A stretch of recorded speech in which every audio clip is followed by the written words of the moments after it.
got something positive, a good message. Chris and Martin, hello there. Martin. Hello there. Hi. How is everyone? Hey. I am enjoying Canada today. Yeah. Welcome to New York. I'm in New York. I saw the Canada flag. Hey, Vaughn, nice to meet you. I saw the Canada flag behind you, Vaughn. Are you originally Canadian, or are you just trying to be courteous? No. Debbie, who's here in the broadcast here, she's from Nova Scotia. She's been here at my house, and she brought her flag upon my request when she came. Oh, fantastic! And I met her through Periscope, became very close, and she came here for vacation and couple times. And I have my German flag in the middle, which is hard to see with the sunlight behind it because I'm just a stubborn crowd. And but I'm in New York, and my other half is the Irish flag. Yeah, it's the McNugget flag.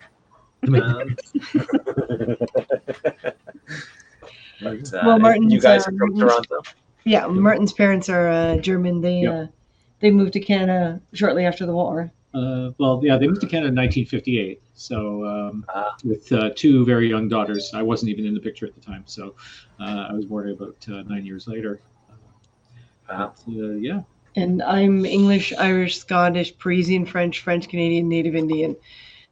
I was born and raised in Toronto, but Martin, you were born in Shelburne? I was born in Shelburne, Ontario, which is about an hour and a half north of Toronto. And then when I was pretty young, we moved to Brantford, Ontario, which is sort of west of Toronto. And Brantford's famous because that's where Wayne Gretzky was born. Right. And I lived there until I met this one and decided to be crazy and move to Toronto. In 1983. I met this one. That's what right here. Wow. It worked. I lived in Hamilton for about a year until a year ago. Hamilton, yeah. So not far from Brantford. Yeah, Hamilton's almost immediately between Toronto and Brantford. So it's a classic big city kid and small town boy getting together and haven't gotten sick of each other yet. That's right, yeah. We're working on it. That's awesome. It's like you guys feed off of each other well. Interact well. We try to, yeah. We try. We have to try. No, see, there's Shane. Shane is actually. I'll tell you a secret. Shane's not in Toronto. Don't spoil it. Shane's down in Texas, but speaking of which, she had moved. She had moved to Vancouver to study animation, and her kitty cats came up. And this is back when Martin and I were living in Vancouver, and her first place that she lived in was a scam. And the night they let her cats out. They opened the window and let the cats out, and so sort of strange country. Like she brought her cats up from Texas, and she called us, just panicking. And so Martin and I got in the car and went, and literally we found the cat, and we grabbed both cats and her and all her stuff and said, "You're living with us." Just crammed it in the back of the car and brought her over to our place. And we met her through Periscope like years ago. We've been on Periscope since the beginning. And she's been friends with us ever since, and we helped her find an actual place. She was living with us for what, 6 months, 5 months, 6 months? Yeah. I can't remember, Shane, how long, because it became a blur. And we would take her cats for a walk, and one of my cats, my cat, will walk on a leash. Yours will not. No. So she's, you guys are funny. You put her on a leash, she'll like hunker down and just refuse to move. My cat would claw me to death if I even tried. Yeah. Well, the one cat, the one that's very attached to me is part Bengal. So Bengals are wild. They're always into mischief. Oh God, yeah, and big. Shane Cohen just said hello. Yeah. There she is. She switched over to Facebook. Wherever she is, she has a lot of troubles logging in with Happs. It freezes and stutters a lot for her. So she's able to watch it better on Facebook, which unfortunately she can't see the comments now because she's on the other platform. Right. But that's okay. We'll read because Vaughn just said hello. Vaughn says hello. I took my dog cat on the leash. And she's got 2 brand new kittens now. Her other two kitties passed away recently, but she's got 2 kittens now. How did we set this up? Rose, Bob, yourself over to Happs. I'm broadcasting, and you're on Rose. I see that you're on either Periscope or Twitter. If you come over, he's on Twitter. Do you have a link in your profile, Edward? Yeah, my profile is in there. Okay. If you click on the link that's in the bio on either Edward's profile on Periscope or Twitter, and you click that link to join Happs, and then follow Edlin. Is it? How do you spell your handle? I can't see. I need my glasses. It's EDLYN. That's your handle. Mine is Kayvon631. Yeah, it's definitely. And once you're on Happs, you can see all the comments of all the platforms, like people from Facebook and Twitter and Periscope and Happs. You can see all the comments together once you're in the Happs app. But if you're viewing from the outside, you can only see that platform's comments. So Debbie seems to have lost her signal. Yeah, she was having connection issues earlier. She's on her phone, and she's got mediocre internet connection today. Michelle, are you joining in on the costume contest tomorrow? We're having a COVID costume contest. Anything you can find in your place that you can turn into a costume. And we give you 15 minutes to show off. And the prize is a gift card to our brand new online store. So we've never done an online store before. It's a new thing for us. Mm-hmm. So we thought, obviously, we just spent our broadcast the last hour trying to figure out how to set up the shipping, create shipping labels, pulling our hair out over it. But we did it. We did it. We succeeded. Good for you. You have a business that you promoted on here? Well, we're starting to. We're prop makers and special effects people, as well as special skills actors. And neat. We've been doing this in professional cosplayers. So we've been doing this since we met in 1987. We kind of started in costume. That's right. And just kept going from there. And a Doctor Who convention too. Yeah, we are used to having requests happen, like usually a production or a cosplayer will get a hold of us. We design something, we make a quote, and we build afterwards. But because of COVID and the fact that we moved and came back to Toronto and settled just before the whole COVID lockdowns, we came back for suddenly is not available. Shoots are still happening, but whereas you'd have a team of 30 people building, and you do it in 4 days because of the COVID restrictions here in Toronto.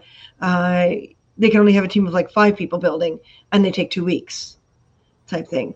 So they've increased the amount of time it takes to produce something, but decreased the amount of staff, so to speak. Mm-hmm.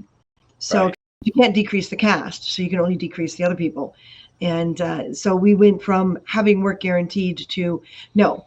So the government here, I don't know if it's Canada-wide, maybe, Debbie from Nova Scotia can say this, I don't know if she knows, but artists and people in the entertainment industry have been given grants to hire a designer from this one company to move them to an online store. So now for the first time ever, Martin and I have to come up with the product first. As the commissions. So we've been going through all the different products we have, or all the different materials we have, whatever did come across country, because we did leave a lot behind in BC, and we've been making things, just kind of guessing what our market's going to be. So there's not a huge investment right up front, because we're using materials that we already bought for something else or left over from production, and we're creating these things ahead of time. So it's both scary and exciting. So we thought we'd do a costume contest where you just find anything at home and turn it into a costume. Like take a T-shirt and marker it up, or draw something on a piece of paper and pin it to your shirt, and take a sheet and safety pin it to your shoulders. Cardboard and tinfoil armor, something along those lines. Anything you can find at home. Really. That's funny. So we thought we'd do that and see if, it's a bit of last second, see if anyone wants to, do it and just get some free cards out to people to the store. So it's $10 for second and third place, and then it's a $20 gift card for first place. And last year not last year, last month, we started a story time. So anyone who sponsors us $5 and over, or anyone who has a $5 award once in that month, gets written into a story. And Martin and I will dress up in our costumes when we read it. And we did Middle Earth last month. And I was in my elf, and Martin was in his ranger. Yep. And we read away. We made Peter and Pablo into Ents. You know, they're very helpful trees. They really are. Those two are great. They participated. Yeah, we included them because they did a lot of hard work to guarantee that we can get up and going and all that kind of stuff. And there was what we wound up with 12 characters plus us. 11 plus. 11 plus us. Michelle was in it. Right. Michelle was in it. It was great. Michelle, that's okay. We've changed the submission rule to 7 o'clock. We'll take submissions during comments, and then at 8 o'clock we'll actually start the contest. So you can decide last second. I know you've got some great wardrobe stuff. Let me make sure that I'm following you. So we're doing a lot of crazy things now on Happs, and we love this multi-screen thing. And it's nice not having to use OBS. It's nice to just be able to do it with. Oh my God. I've said that so many times. That would stress me out so much when I would have to set up OBS on Periscope, and it would take me an hour to get it going. And if the computer was glitchy, it was just, and I have OCD, so I would get obsessive, and it was just, and then Periscope, they started getting glitchy with Periscope Producer. Yeah. And you couldn't. There were certain things you couldn't do. You couldn't have audio guests with the producer. It was just OBS was just so much work. I couldn't even. This was a dream when I came on this platform. I said, "Holy crap! Look at this! Everything we want, all in one spot, right?" Yeah, really, just incredible. Yeah, incredible.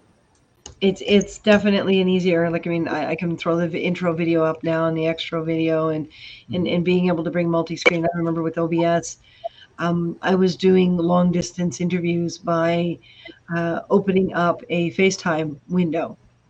Yeah, I did Snapchat. There you go, and then just bringing it over. Yeah, you know, presenting the FaceTime window on screen. But it was so awkward. It was so awkward to do. This is really easy. Yeah, you had to have two. They had to have two devices if they were going to read the comments, and it was just really. Yeah.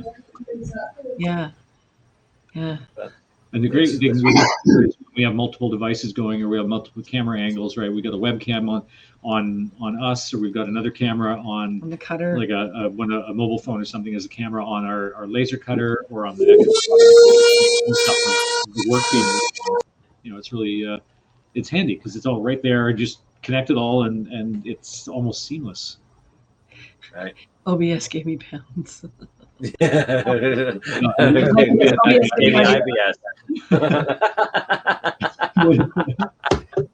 Michelle, I love you.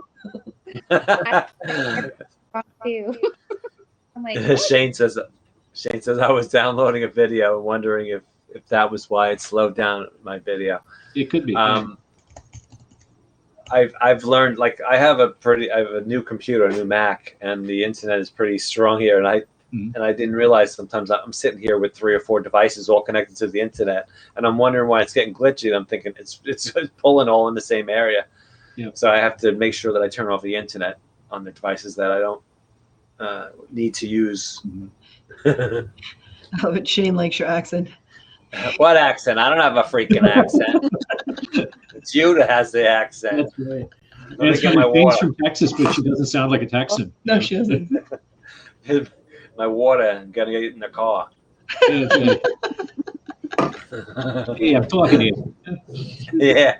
And Edward knows. He's from Massachusetts. He knows that we don't have an accent in the Northeast at all. That's right. Nah, not at all. We were in LA in '99. We're gonna park the car. That's right. Yeah, in Boston. Yeah. And it's so funny. And when I'm pissed off, and especially if I've had a few beverages, it sounds like I'm from the mafia in Brooklyn. True. I don't pronounce R's. Yeah, definitely. Nice. Nice. Everyone else sounds weird, not us. Well, exactly. I mean, when I was in, sorry, Debbie, you're quiet, honey. I can't hear you. Okay, So now I sweet. can hear you. Do you have a Scotian accent, darling? Probably, but I don't know. I have a list. That's what people want more than anything else. That doesn't sound it. When I was in California in '99 in classes, no one would believe I was Canadian. Not a one of them. They're like, "You're from Buffalo, right?" I said, "Well, north of that, yes." But you can't be Canadian. You talk like you're from Buffalo. I'm like, I didn't realize Buffalo was that distinct, but okay, sure. And they wouldn't. I had to keep pulling out my passport and going, no, see, I'm Canadian. Mhm. Canadian. Born and raised, dude. But yeah, it was so frustrating because we don't sound Canadian here. No. We're polite. No, it's funny. Some people do. I don't think Debbie does, at least. Toronto and Ontario, in that area, they like our friend Joan. You could tell she has the same accent as Michael Bathurst. The way they pronounce their O, and it's just I can't even pinpoint certain things, but I can hear it when they're from that area. I can tell a difference. But Canada, I mean, Nova Scotia, I don't know what the accent would be, but where you're from in Nova Scotia. If you're from Cape Breton, that can be confused with a Newfoundland accent. So very close. It's very heavy in the sort of Scottish and Irish kind of sound to the accent. Yes, we were talking It's about hard to understand sometimes. Yes, it is. It's very Irish. It's very, very Irish. It's very frustrating. Lord, thunder and Jesus. Yep. And of course, there's the French Canadian accent. Mhm, mhm. My grandmother was French Canadian, and we always learned all the swear words. We would come home because she was in Welland, Ontario, and it's a French town in an English predominantly speaking province, but it's a little French town. And we'd come back and we'd be looking at my mother going, "Hey, what's maudit?" And my mother would be like, "No, don't say that. You can't say that word. Tabernacle, not that one either." Colis. Leave it to the kids to learn all the swear words first, right? Oh, I'm gonna have to learn them now. Mhm. You just did. Well, I'm from Montreal originally. I was born and raised until I was 7. Okay. So I'm French Canadian, but grew up English. Nice. Grew up speaking English. Yeah. Okay, so you're not a francophone. You're No. yeah. Anishinaabe Canadian has a bit of a lilt to it too. Yeah, that's true. Michelle's right. So it's sort of the combination of the European immigrant accent with the native, like First Nations accent. Edward, very right. Very, very, very Yep. right. Yeah, it is, and it's it was kind of funny when Shane came up from Texas because she doesn't have a Texas accent. She does not sound your stereotypical Texan. And we kept saying to her, "You're a liar. Where are you originally from?" And she's like, "No, Texas." So you're a liar. And we just kept saying that and just bothered her and teased her, of course, good-heartedly. But then she started kind of mimicking all the different Vancouver area accents because BC's got a much slower way of speaking. And they actually pronounce their G's at the end of their words. So, someone from Toronto says going, doing, saying. Yeah, someone from Vancouver says going, doing, saying. And she started mimicking them, and I'm like, that's not fair, honey. No, don't pronounce things the way you want to. And she's like, I'm having so much fun. I'm like, okay, fine. Yeah. So I keep telling her to come to Toronto where she can fit in and speak faster. Pronouncing the G's. Going, doing, saying. And the T's are D's. So like when we don't say Toronto, we say Toronto. Wow. And you really can't even tell, Edward. You don't have a real distinct accent from any region either. Not anymore, because of I've been in California now 27 years. But when I go back to Springfield, immediately it comes back pretty quickly when you're around the people that speak in that distinct accent. That's So it comes true. back very quickly. Especially my family still lives there, and sometimes when we're talking either on Zoom or on the phone, it comes right back pretty quick. So it's pretty interesting. So one of the things that I like to do, especially when you're getting together, and I also do this when families come into our funeral home or cemetery, is called information. If you look at what I typed, information, and how we formatting each other is forming. What we're doing now, talking about accent, that's a form of forming on how we get to know each other. But we break down the acronym. The first thing we do is talk about family, like I was sharing with you guys earlier. My mom and dad was married 58 years, and I'm the 15th of 17 children. Wow. So I grew up in a house with 9 sisters, a mother and a grandmother, and my dad. So when you have that many siblings, it helps you go through and do that. The O stands for occupation. I've been in the cemetery funeral profession for 32 years. I have the opportunity every day of helping families make arrangements in advance while their emotions are at rest. And we also get to celebrate people's life every day. So I want people to see the funeral profession and the cemetery profession in a whole different light. So I always say to people, they say, well, what type of profession do you have or occupation? I say, well, I occupy the place of life. I get to see people every day where I get to occupy when their family members walk into our funeral home or cemetery. I get to sit with their children. I get to sit with their spouse. I get to sit with their friends, people they work with. So I get to occupy that space because that's what occupation really means. And then the R stands for recreation, what we like to do. When I met my wife, I always ask her, what are some of the things you enjoy doing? So she loved to travel, and I love to travel, and that's one of the things we've done. So I've had the privilege of going to 50 countries on 5 continents and getting to go all over the world and see different things and just be very grateful to the things in people's language, which we talked about accents, people, cultures, and leadership and all the different things that happen. I think is extremely nice. And then the M in the word form is motivation. What is your biggest motivation? My motivation since I was a child, my dad says he did not care if we ever got good grades or things like that. He wanted us to, but his biggest motivation was family. He said, I want you to be a husband. I want you to be a father. And that was my motivation. So growing up from very young child, that was my motivation to have a wife and a family. My biggest accomplishment in life is not the business that we own. It's the business I'm in. Oh yeah, definitely. And I've seen you speak on a lot of other people's broadcasts as well, and I've always enjoyed what you say, Edward. I really do. It was a tough thing for me because our family was never very solid, and my father and I were like one family, and my 3 siblings and my mother were like another. The divorce really did a number on how all 4 children saw life. And I saw it very differently. I very much wanted to be my father's child and succeeded in that. But when he passed away, he went by heart attack, and I had gotten him to stop drinking.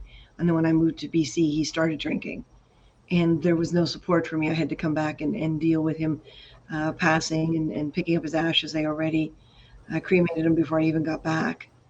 Oh boy. And the family was very nasty. They came in and threw his whole career in the garbage can when it was supposed to go to a journalism museum. So I spent a lot of time fighting with them and lost the fight. I just stood back. I managed to rescue a few tapes and a couple pictures type thing, but most of it went into a dumpster. And it was a horrific experience. And I still have his ashes. I'm hoping to save up money to be able to bury him. We found his brother. He lost his brother at the age of 14. So he's in an unmarked grave in a cemetery just outside the city in one of the small towns that they were traveling around to. So he's out in Coburg.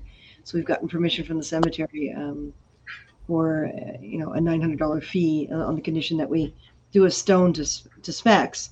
So I want to put the brothers back together. I want to put the boys back together and not have them in my home, but have them back with his brother, which he always talked about. He was very close to his brother, so to lose him at such a young age was tough. So I want to put the boys back together, and that's my goal. The rest of the family doesn't understand why I would want to spend money on that, but it's something very personal. Whereas Martin, when he lost it, actually yesterday was the anniversary of your mom's. Yesterday passing. was 1 year since my mom passed. She was 89. Mike, The Sorry to hear previous that. year, on December 6th, my father passed back in 2019, and he was 92. congratulations. Yeah. Yeah, they both had very excellent lives. Yeah. Yeah. They would have celebrated their 70th wedding anniversary. Wow. Had Wow. lived. Yeah. Had they lived? Yeah. So, But your so, family was so you so guys see the F? You guys see that F so far? Yeah. Family. Yeah. Look how much family that Chris and Martin just shared with us, and how powerful just the conversation about these two brothers and the mom and the dad. 70 years. Listen, people do keep their word. Till death do them part. My parents made 58 years. Till death do them part. Let's make sure we celebrate the things in life that are actually happening, not what people tell us that is happening. Yeah. Yeah, We my all parents experience made good things in 59. life. And You know, it's so different between us because, his parents prepaid for everything so that their children didn't have to worry about it. And, there was an immense amount of support in the chapel and so different from mine. And, people say it's the differences that attract. And we've got enough in common that we can do a lot of the same things together and not get sick. People are like, how are you together for so long? A, we didn't have children. I'm not sharing my toys with any child, quite frankly. And, and B, we have a lot in common when it comes to building things and creating and acting and performing. And there's a lot of unity there, but our families are so different from each other, so drastically different that when we deal with each other's family, it's a fresh experience for the other person. And that's part of what keeps it fresh is, when he deals with my family, it's like, oh my God, I'm so sorry. How'd you survive? And then when we deal with his, it's like, there's a lot of control. Oh my God, I'm so sorry. How did you survive? Yeah, how did you survive? There's a lot of control, In a but different way. they're closer to what you would perceive as the stereotype, and it somehow managed to get them to survive. So we both survived too. I'm sorry, I could not handle your parents if I was one of their children. I just would not. I would have just, that would have been way too much, and you would not. Excuse me, is it Christine or Chris? What do you prefer to be? It's Christina. Christina. I use Chris on the ID for two reasons. Number one, it takes less space, less physical space when you type out. Yeah, so somebody wrote Christina before. That's what I wanted to. I can relate to that. I come from a mix of both. Between the two of you, and my family is not all cooperative. Right. And my father left this earth last January. Same thing. And my parents were together 59 years. My mom's alone now.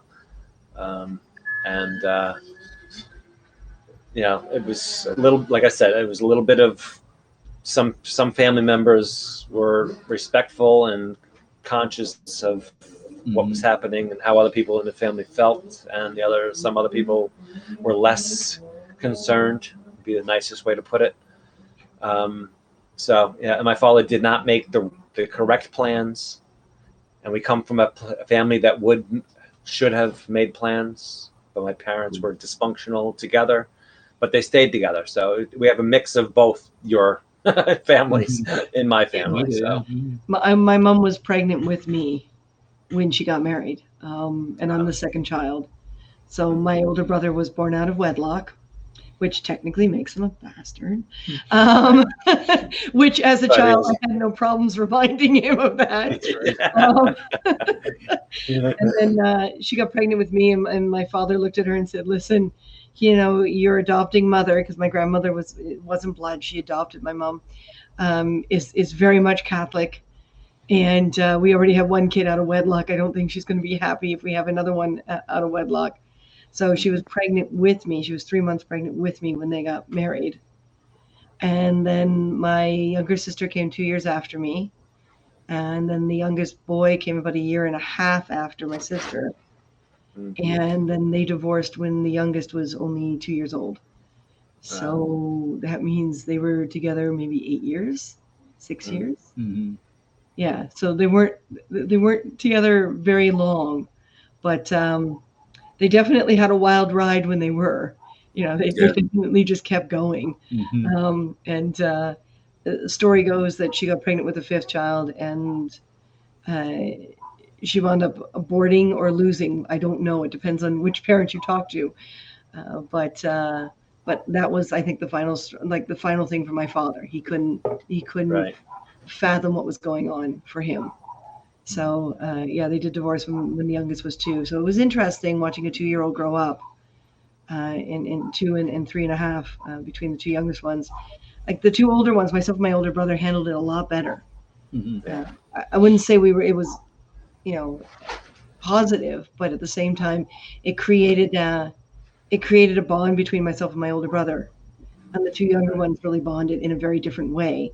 So it's like we became this split family, and we were together, but we were just, if I wanted to talk about something, I went to my older brother. I didn't bother talking to the younger 2, and the younger 2 talked to each other as well. They very rarely came to the older 2 for anything. So it was interesting watching us, create that energy simply because of our age and what happened with the divorce and how our brains handled it at the ages we were. So it was interesting. And then growing up in Toronto, a big overpopulated city, I remember being 8 years old and going down Yonge Street and playing in the arcades until 11, 12 o'clock at night. Until the arcade kicked you guys out. Yeah. Well, Edward, you come from a large family, don't you? Yes. So, I mean, even in a family that stays together, just siblings tend to, when there's that many, they end up taking care of the others that are younger because the parents can't handle all of it. Yeah. Well, my mom was pregnant with me when 3 of my sisters were pregnant at the same time. Oh wow! Oh my God!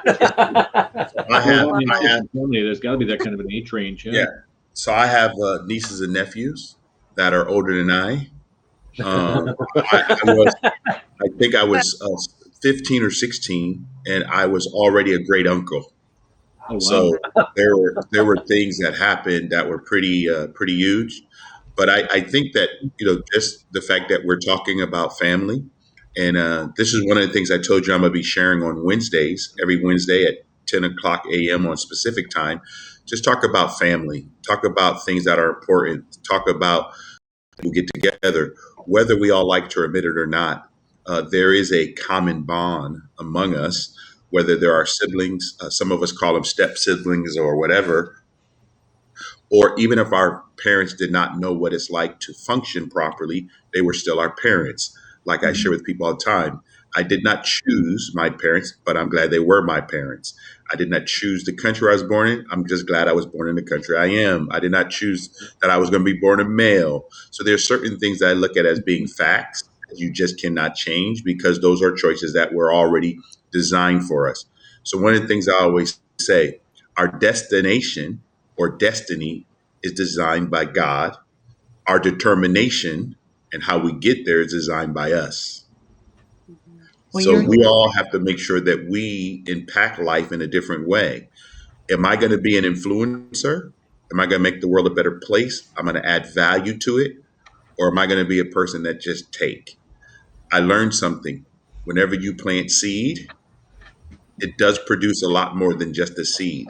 Like I share with my children, you can plant a seed. There's going to be a root system that goes deep into the earth. There's going to be sap. There's going to be bark.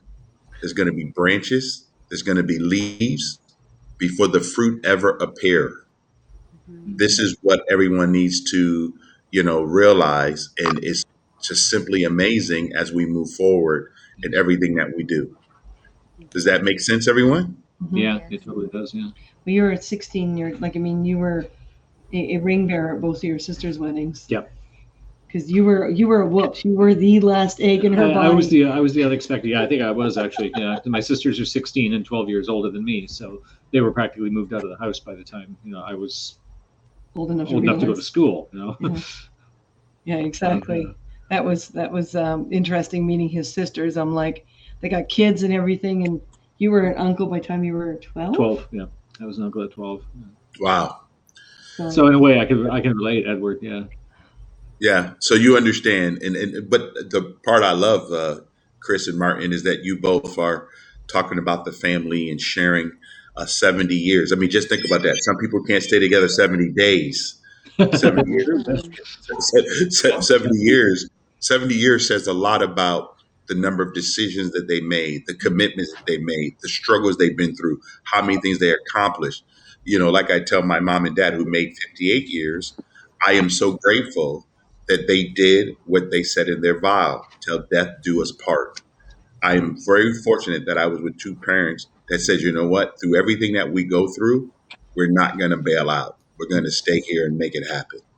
And whether we think it was functional or dysfunctional, I just like the fact that sometimes, and I do that even with my business, sometimes everything doesn't go the way you want it to go.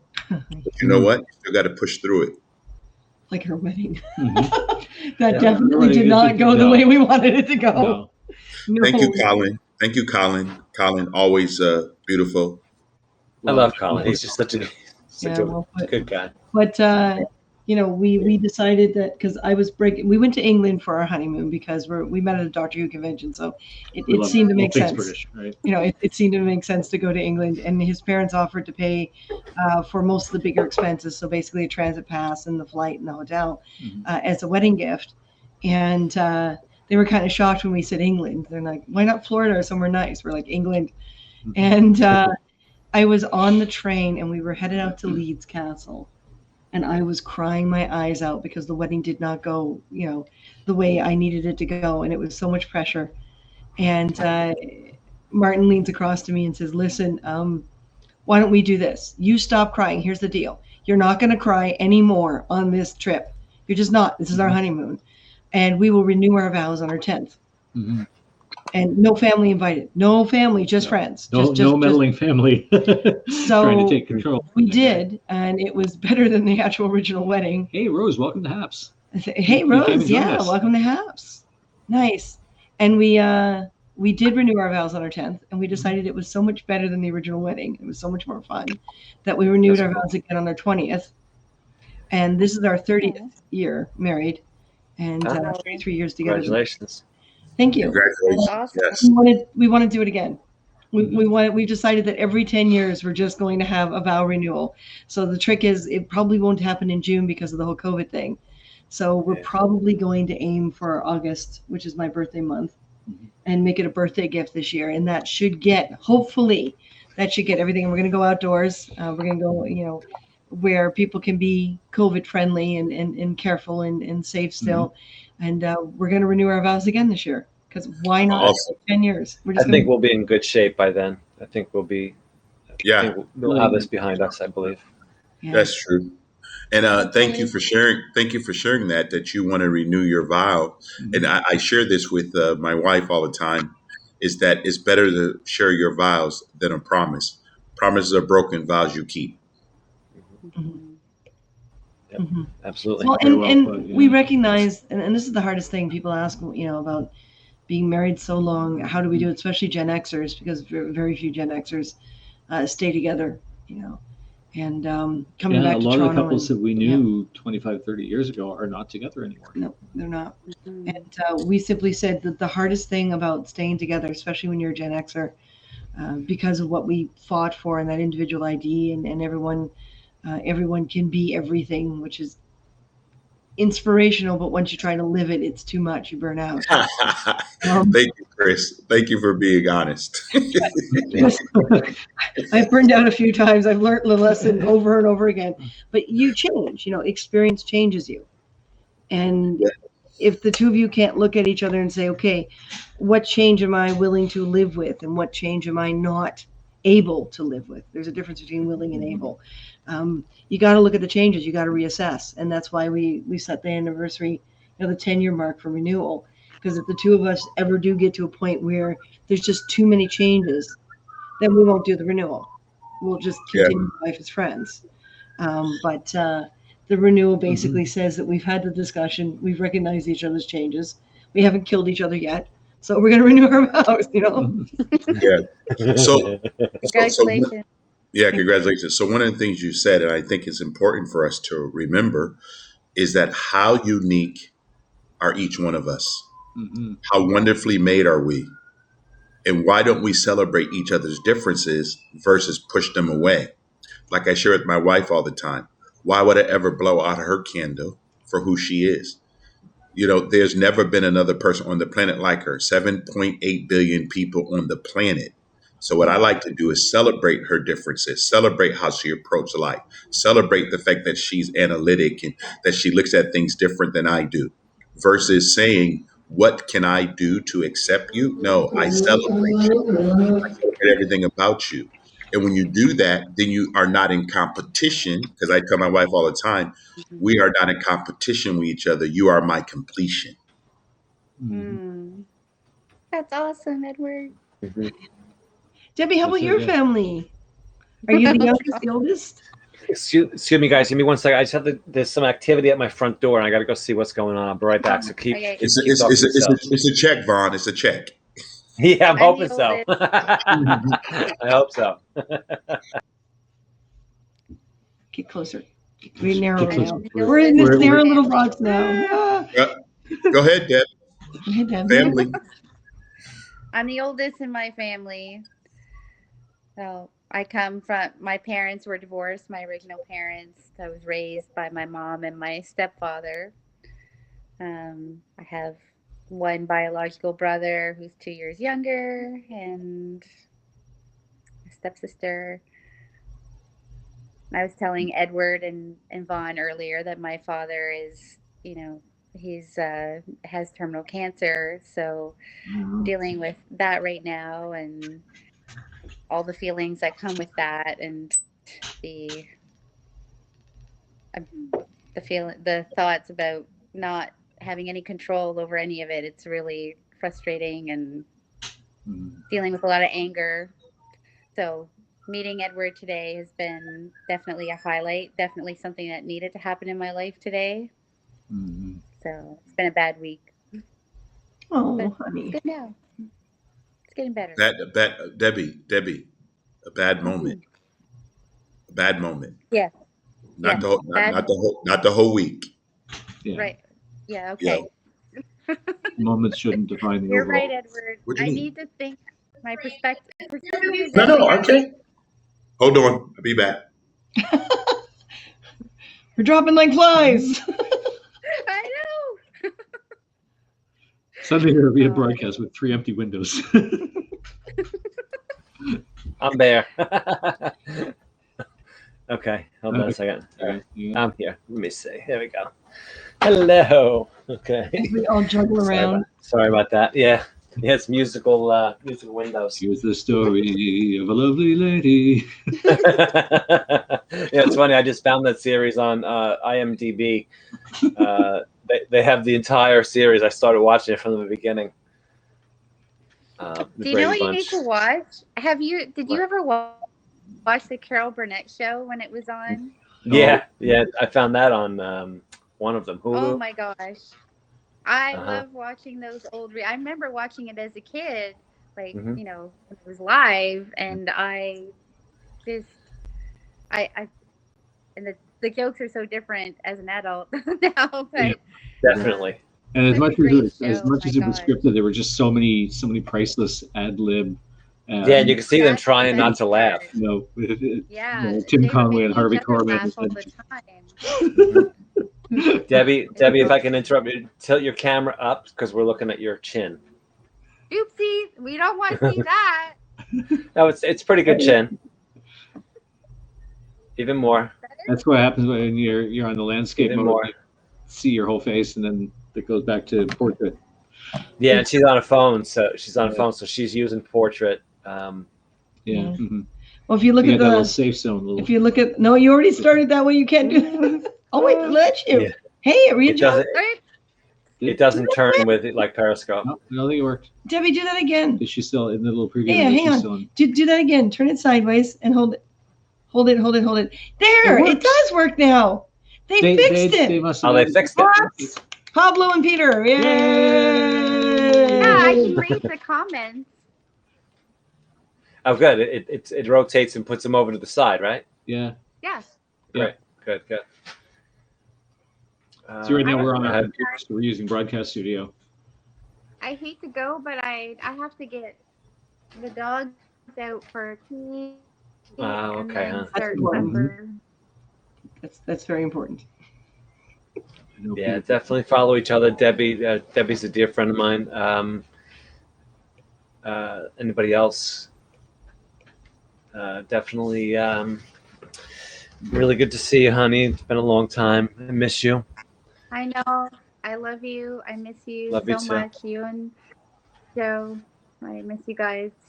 Tons. Yeah, we'll get you guys. Well, we'll get you here after this plague is behind us, or it's under control. I'll be back. But yeah, we'll sneak you across the border. Yeah. We'll be back and in greater numbers. Yeah, definitely. It's so And Gloria good says, "I meeting know, everyone. I know." It's a pleasure to meet you, Debbie. Yeah. And say bye to Edward for me. I will.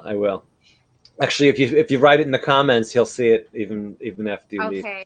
Mm-hmm. I will. All right, honey, love you. Okay, I love you too. See you soon. Bye, guys. See you soon, Happy baby. weekend. You too. Bye. Bye. Sit up, Chris. Regarding that, I didn't want to interrupt you before. Are you on Twitter? What? We have a Are Twitter. you on Twitter? Yeah. Yes, we do. You were saying something about you. You were trying to collect money to have your father buried with his brother. Mm-hmm. Yeah. Yeah. If you're on Twitter, is it the same handle? Because I'll send you a message there. Okay. Because I'd like to contribute to that cause. Thank you so much, man. Man, you're gonna make me cry. Put a little bit toward that. Coming up so on I'll 14 years since her father passed this May. And we've been carrying him We've everywhere. been carrying his ashes everywhere since then. Yes, it's the same handle.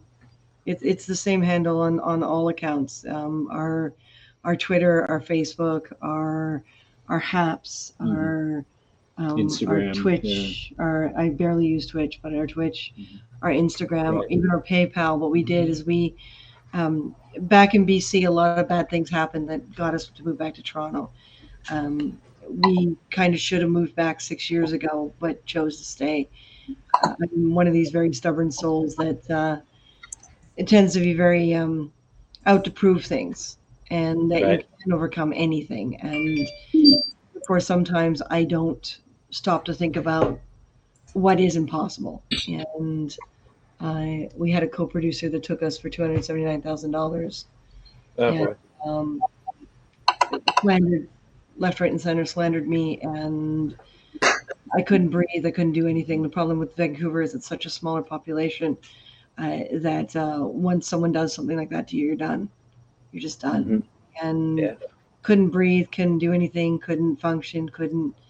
So that's part of the reason we moved back. It's a big part of the reason we moved back. Plus, hormonally, I wound up perimenopausal for a very long period of time, and the medical system did nothing about it there. So I was fluctuating in hormones up and down all the time.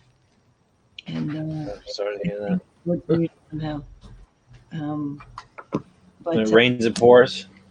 So yeah, within 3 months of being back in Ontario, a specialist had me in surgery, and my hormones have been slowly calming down since. And I'm now officially menopausal, so it's a whole new physical to have to deal with and communicate with. But it was a hell of a struggle to come back. But we're back, and it's working. It's just taking its sweet time working out. But that put me behind on being able to bury him. But yeah, it's the expenses. Like it's $900 to put him in the ground, but we're trying to still find a quote for a better quote for a marker because the one slab of granite and have it engraved with both his and his brother's names and dates, right? Yeah. Right. Yeah, Edward, you're muted for some reason. Yeah, he's on a business call. Okay. Oh, going to the phone now. Yeah, Okay. I think he did that on purpose. The I love you too, Debbie. Yeah, I just sent you a message. I followed you, I believe, I sent you a message. Yeah, so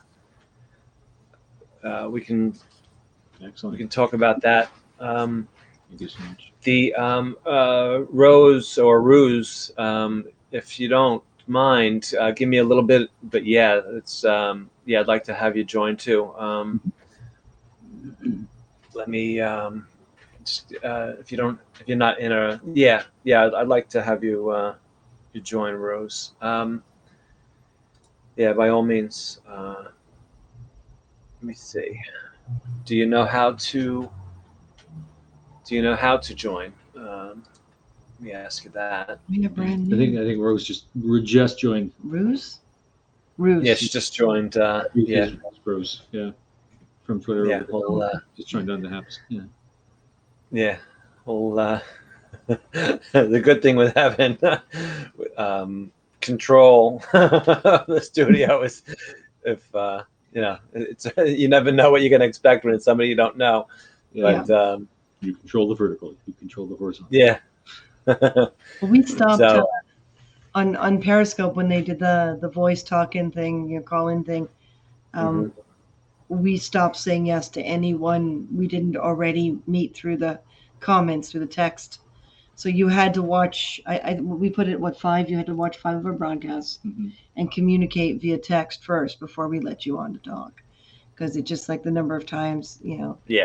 People would get on and Yeah, you get trolled, especially there. That was such a troll environment. It really was terrible. And it's or it could be terrible. It was a totally different atmosphere on there. It was a troll environment from day one, and there was no governing what was happening on there. So it really, it was just a constant roasting of everybody, and really anything went. Yeah, that was one of the things I didn't like. Trolls during the conversation. Yeah. Mm-hmm. Well, we started doing, because most of the stuff we did on Periscope was builds in the beginning, and that's when we got our biggest audience, was teaching people how to build things. And it got so bad that we couldn't focus on the builds. So we stopped doing the builds and started doing more general conversations or showing things after they'd been built as opposed to the process, because it was easier. And Martin and I started becoming known as the couple who trolled the trolls. Yeah. Yeah. Someone would say. And I used to do that. Yeah, you just troll back, right? They go, "Oh, you're ugly." Totally. Yeah, some people think I'm ugly. That's great. I'm so happy you recognize that. And just not be faced by it. Right? And eventually, they're in I have this phone here that I used to pick up, and I would pretend like I was transferring them to my secretary named Madge. We had this whole script, and I would and the cool thing about Periscope is everybody could see when that person was finally blocked. So I would just troll the shit out of them, and then as soon as I hit that thing, and it was, and with OBS, I had the whole screen turned into this big, block letters of "FU." So it was, and it became that Periscope became a troll environment, and that was one of the things. It's only a matter of time before they come over here, and Rose, I agree, but there's sometimes where the openness just makes you a complete target, and Martin and I had to completely change our format again. We were very open about an experience that happened to us back in BC, and it just became a mess. We wound up being targets more than we were before that, and it was we didn't want to be open ever again. Yeah. Excuse me, Ed. I just want to let you know, I'm going to Rose. I'm going to send an invite. Just wanted to let you know, because I know you're muted. In case you can. Okay, good. Debbie said goodbye. She had to leave when you were out. Okay, and she said so in the comments. No, I saw her, Vaughn. I saw when she left. Gotcha. Okay. All right, so I just sent the invite to Rose. If you don't know how to join, go out, go to the bottom, hit go live, and then you'll see the title of our current broadcast, the Friday Chit Chat. You just click that, and then I'll We've got about another 20 minutes. Yeah, we can do that. Yeah, I'm glad you guys came in. It's really nice to meet you guys. Awesome. Yeah. We could join. It's nice to meet you too, Vaughn. It's nice to meet you today. Yep, absolutely. Getting so much of you today. I love it. It's just I have that Who's going to opportunity. be jealous? Say again? I said everybody's going to be jealous that we got so much of you today. No, it's okay.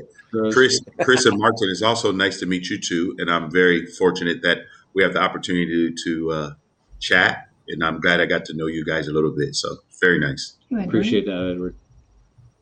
Hello, Rose. Rose. How are you? Hello. Hello.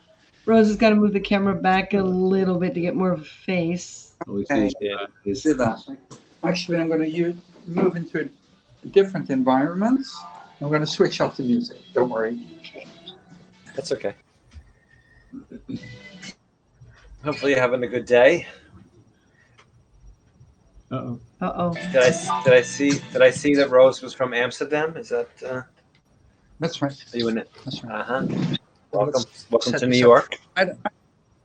I was watching Debbie, and I only saw her mouth in the screen, but I could see four pictures of you guys, and they were all just as big. But now I just see tiny little pictures of you guys, and I see myself. So if I move kind of to the bottom of the screen, I guess for the viewers, I'll be helping you, right? It sounds like your microphone is muffled or something. Are you guys hearing? Yeah, little it sounds a little crackling. crackling. All right, that's better. That's better. Okay. So I'll just set you guys here. Is that okay? That's much better. That's better. Much perfect. That's perfect. It's centered perfectly. Okay. How are you? Yes. Yeah, I'm alive, and I'm here, and I'm happy. So that makes my whole past makes a success, right? Because Yes, if anything in my past didn't happen, I wouldn't be here. that's right. Our path brought us to. As long as you're happy where you are today, the path then the path was good, regardless of what bumped us along. That's right. That's right. Absolutely. How is so? Are you 4 hours ahead of us or 5? What time is it there? 9 o'clock. It's 10:15 in the evening. So 5 hours. Yeah. Yeah. 5:15 here in New York. Yeah, you're in New York. That's right, fun. So. Yeah, Toronto's been nicknamed the Northern New York for many reasons. Yeah, New York's hat. New York 2.0. Yeah, and Ed is out in California, so he's 3 hours behind. So it's 2 p.m. 2:15 his time.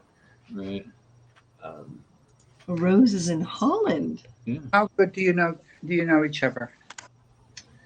I've been watching Edward I've been watching more than you because you've been running around a lot. Yeah. But I've been watching Edward for a while now on other people's broadcasts.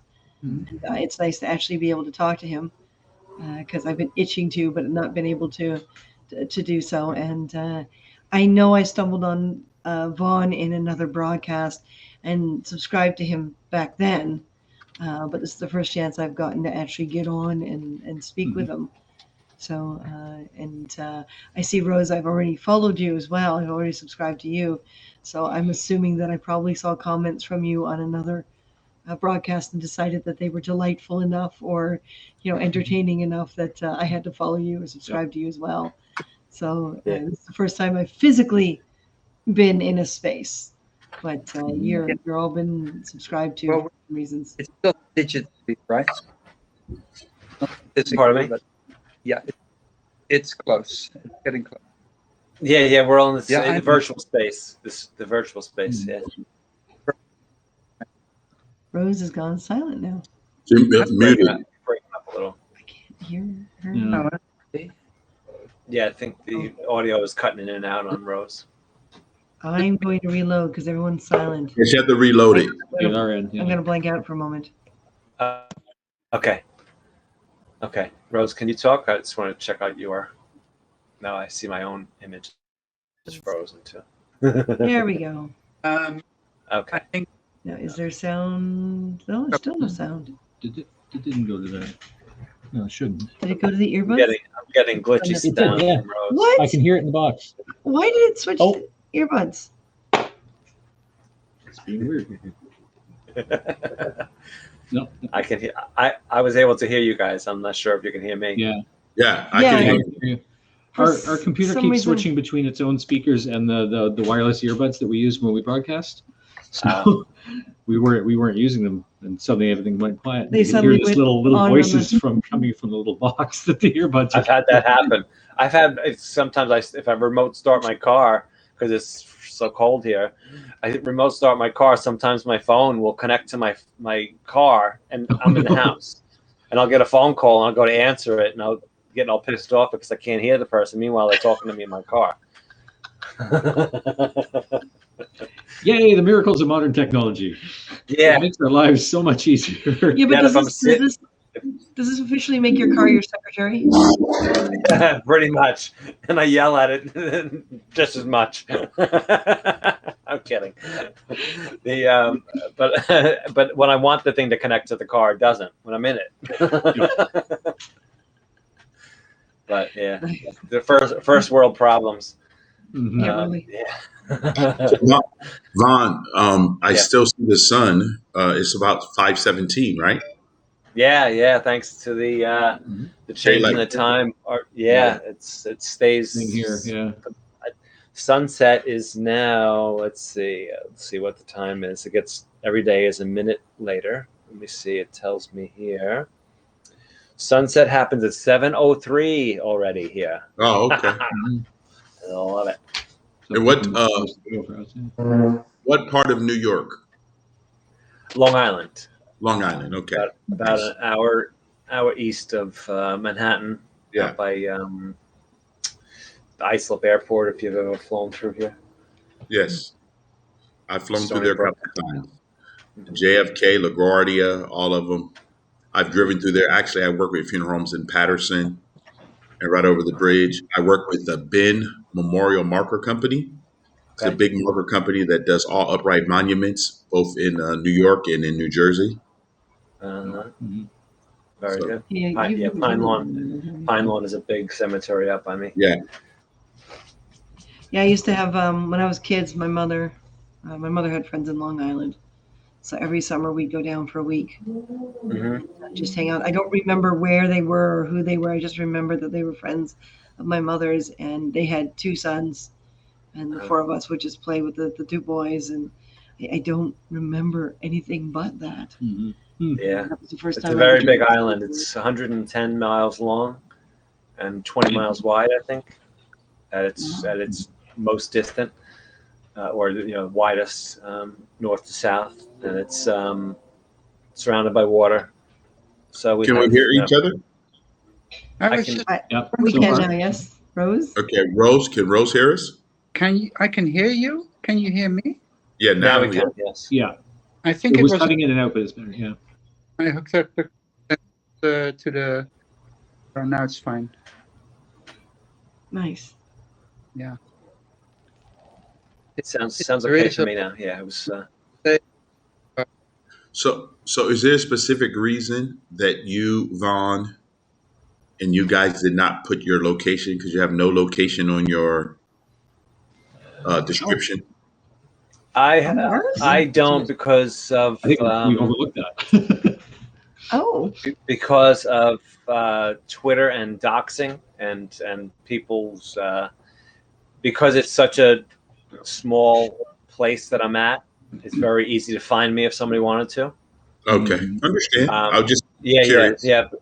Because of my job and because of things that I experience on Periscope, I don't reveal the exact location, and this is a little too precise on here.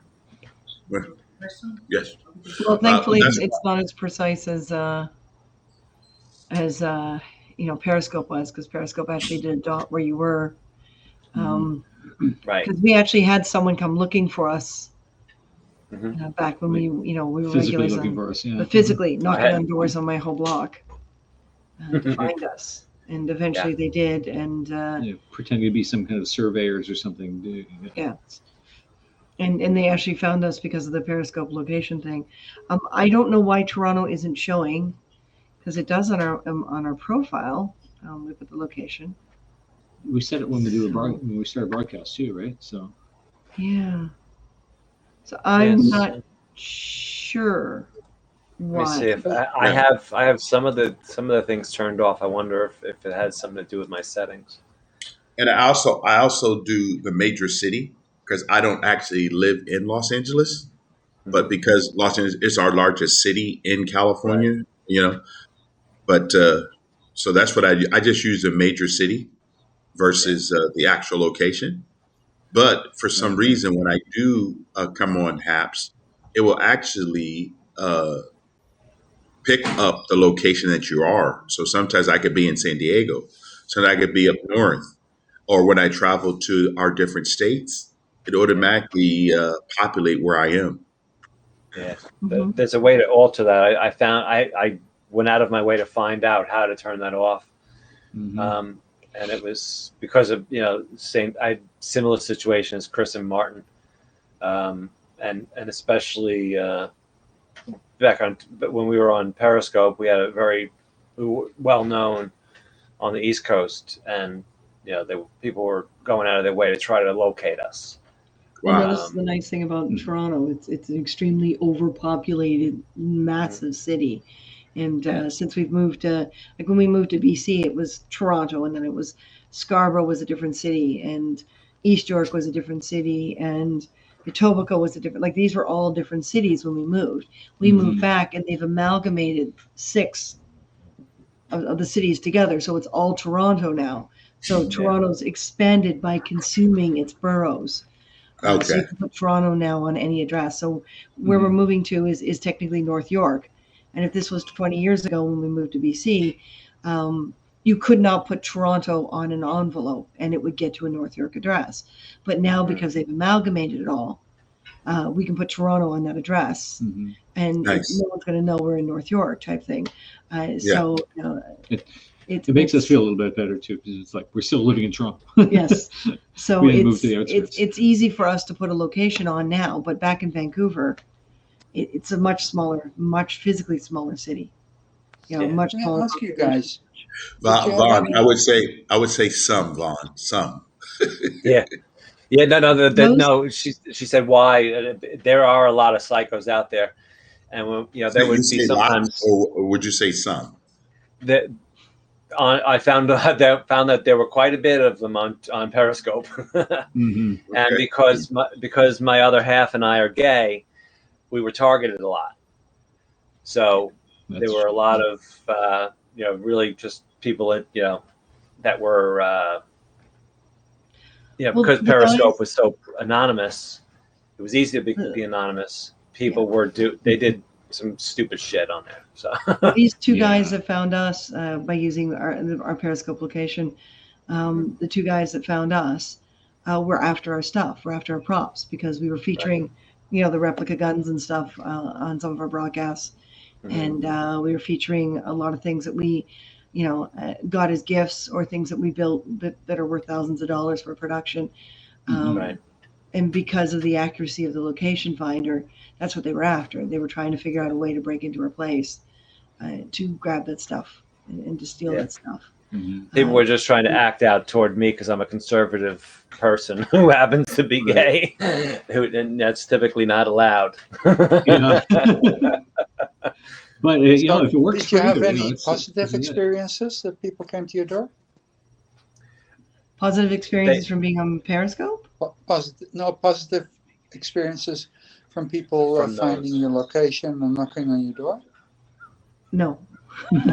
That was I think the only incident that we ever had. Incident, yeah. Then we changed it because the reason we put our locations on is Periscope. When we got our VIP status, Periscope will feature you even more if your location is on. Yeah. So hello, they didn't. Blaine. Sorry about that. They'd always put us up top to keep our location on. To turn our location off, it actually dropped our numbers by about 50%. But it definitely made us feel more secure. We did not want that to happen again. It's the hub, isn't it? It's like now I'm on your broadcast, it's now going to my Facebook account, to Periscope. It's going to my YouTube account, Twitter, Instagram, Twitter, YouTube, Twitter Twitch, because, whatever you happen to have, yeah. you know, I switched that all on. I don't mind, because, you know, we're now prohibited to go outside. We can't really interact much with people. So I say, well, go for it. You know, just be out in the world. Right. Well, you know, with us, we're entertainment industry professionals, so you know, being able to trick down to all our platforms only helps us. I mean, we've got a brand new online store. We're doing some contests and some fun stuff on our, you know, on our Happs. Where, you know, we have to be public, so it feels more secure for us now to be in a larger city where we can go to that level and not worry about being found. You know, Good. the likelihood is slim to none now.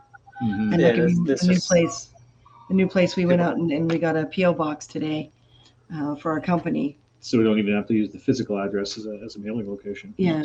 So we're going to do that now. We're going to switch everything over to the PO box, and our real address isn't going to be on anything anymore, so that we can spread. The only reason why this address that we're in right now is on everything is because it's an industrial building. They allow you to live here, though we just recently found out that's illegal, which is why we're moving. This building is not zoned. App het me even, is de datum, en dan ga ik het, als ik het tijd So heb. that's why we're moving. So I got a PO box too for the same reason, because there were some people that were sending us things, and I used to be a daily broadcaster on Periscope for years, so people would, you know, people who we became close with, they would want to send things, you know, mail them, so I had to get a PO box. Hello, Takara, how are you? Hey, Takara. Takara's on. She's so. I just love seeing her live. She's got a great smile, great energy. Takara, right? Definitely a good follow if you're able to see her That's a comment. wonderful lady. Takara is an angel. Yeah. Yeah, just really just.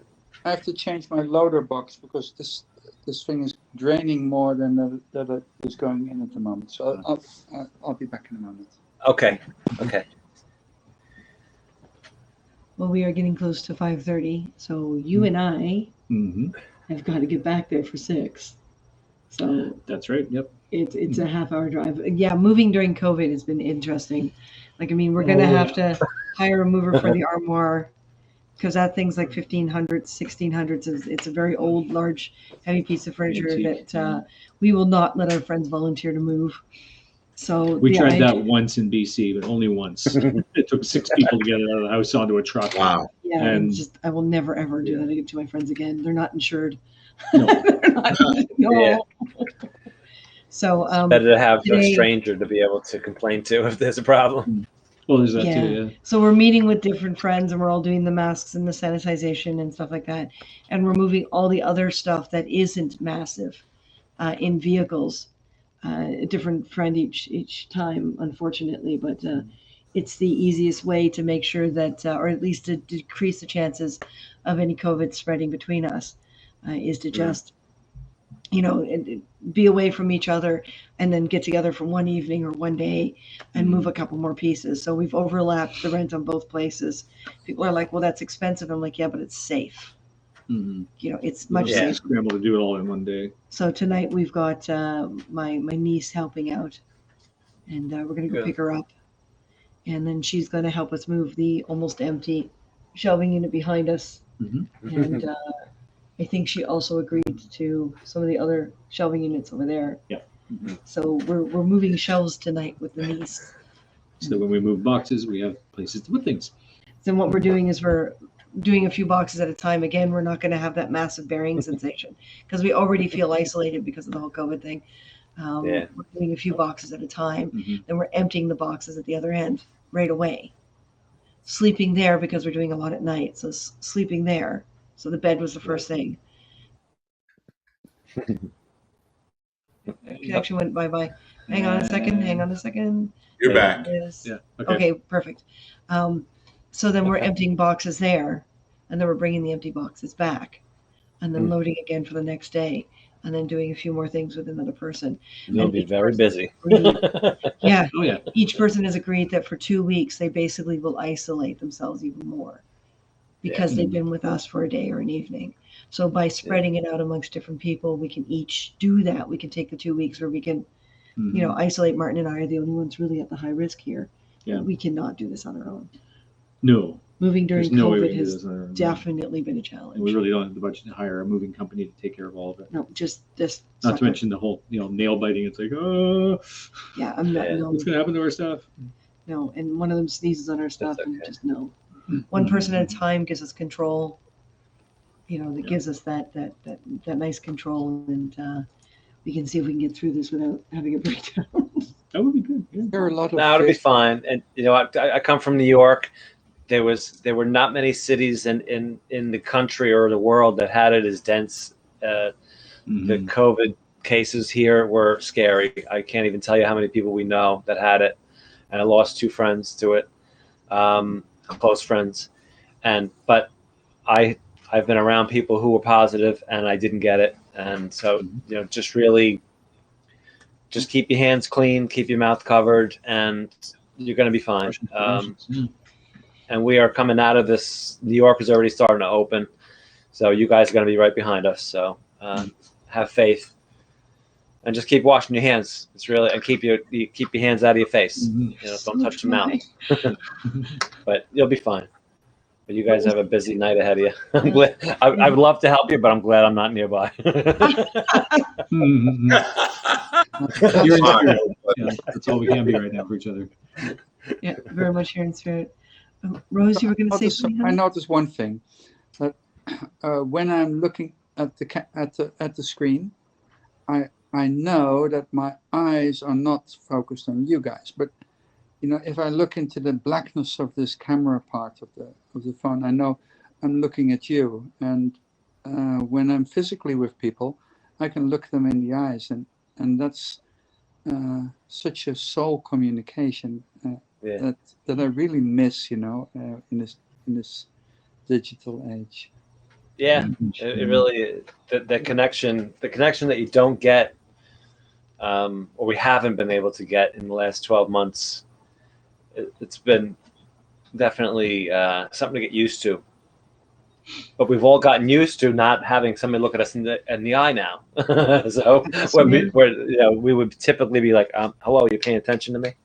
When this is completely open, I am putting on one of the ferries, wings and all, and I'm going to run around downtown Toronto hugging every single stranger. Yep. I'm just they'll have no choice but to hug this big ferry. Yeah. What? Wait, what'd you call me? I said that, I forget who I said. I think I said it to my mother's cardiologist yesterday. I brought her to the doctor yesterday, and I said when this shit's over, I'm gonna just start making out with strangers in the street. I don't even care. I'm just so fed up with this. I can't wait until this COVID stuff is behind us. Yeah. The interactions, and we have a really great, tremendous group of friends, and we have a party house strictly for people. We have a pool, and just we're so used to having 10, 20 people over every other weekend in the summer. We haven't had anything in so long. It's been really, thank God for Zoom, because we get together as friends. Before I was on Happs, and we would play games on Zoom, and we've had 10, 15 people on Zoom together. And we've had that to survive, but we were so used to being around each other so often. Yeah, we're used to games. We were the only ones without kids, so we're always the party house. Yeah. And we have about 10 houses in the neighborhood that we're friends with too. So so people can stumble home drunk, and but the interactions are. I can't wait. And yes, the 2 days ago we got our first vaccine. We're getting the next one in 2 weeks or 3 weeks, and I just cannot wait. It's right in time for summer. Right. Edward, we're gonna dash, darling. Kill a man. I'll do kiss everybody. What happened? What do you say? Okay. I'd like. We have a niece waiting to be picked up, so we're gonna head off. To see things getting back to more livable. How do you see that happening in the future? Do you think it's going to be the same as it used to be? Oh, sorry, Rose. Yeah, they had to go. Yeah. I was talking too much. I kept them. Great to see you and meet you. We enjoyed it. And I'll talk to you on Twitter. Thank you, Vaughn. Great. oh, Great seeing you. Great seeing you, Edward and Rose. You too. Later, folks. Stay safe. Rose, go ahead and repeat that if you would. What is his feelings on when things will be back to normal? Is that what you're saying? Yeah, like how do you see the things? I don't say normal because this is normal. This is the norm now, and we're dealing with it, and it's fine. But how do you see? How do you picture the things will be like in a half year? You have a vision on that, Edward? Do I have a vision on what? On how things will be in a half a year? Oh yeah, well, everything is opening up now. People are moving about. I think that I live in Orange County, California, so we've been having restaurants open already outside, but now we have things are now open to 50% inside, and I would say by June and July we'll be somewhat back to normalcy. And those who want to continue to wear their mask or not, I think they will be able to do that. More people are getting the vaccination and things are doing that. So I think as long as people continue to do that, I think we're turning the corner on this whole situation. I definitely feel the same, and I think we were locked down a little longer than we needed to be. I think, although it was hard to tell, but it seems like the numbers are steadily going down. So I think by May we're going to be in good shape here in New York. Yeah. Well, I think, Vaughn, when you say, I think this is the first time in human history that we quarantine the healthy. Mm-hmm. Exactly. I think that played a big role in what's been going on, because I think when you quarantine people that are healthy, you don't get the opportunity to see interaction and things that happen that should happen naturally.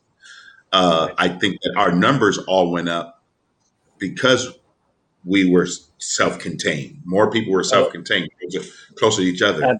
Absolutely. I was talking about that with Helga earlier. They found that the lockdowns actually caused greater numbers multiplied because people were passing it to each other. And then everybody has to go out to go to work. Those people who need to go out because they're essential workers, they were spreading it to somebody there, and those people were filtering it out to 10 people at home. So it spread more in all the cities that were locked down the hardest. Like Florida has the lowest numbers of any city anywhere. Yep. And they had no lockdowns. Yep. The same thing in South Dakota. I just think. Go ahead, Rose. Yeah, that's amazing. But if I see all the figures that are thrown around, they kind of lack some logic sometimes. And even when, like, if it's on the news, they're showing figures of the R number, and it's incorrect. And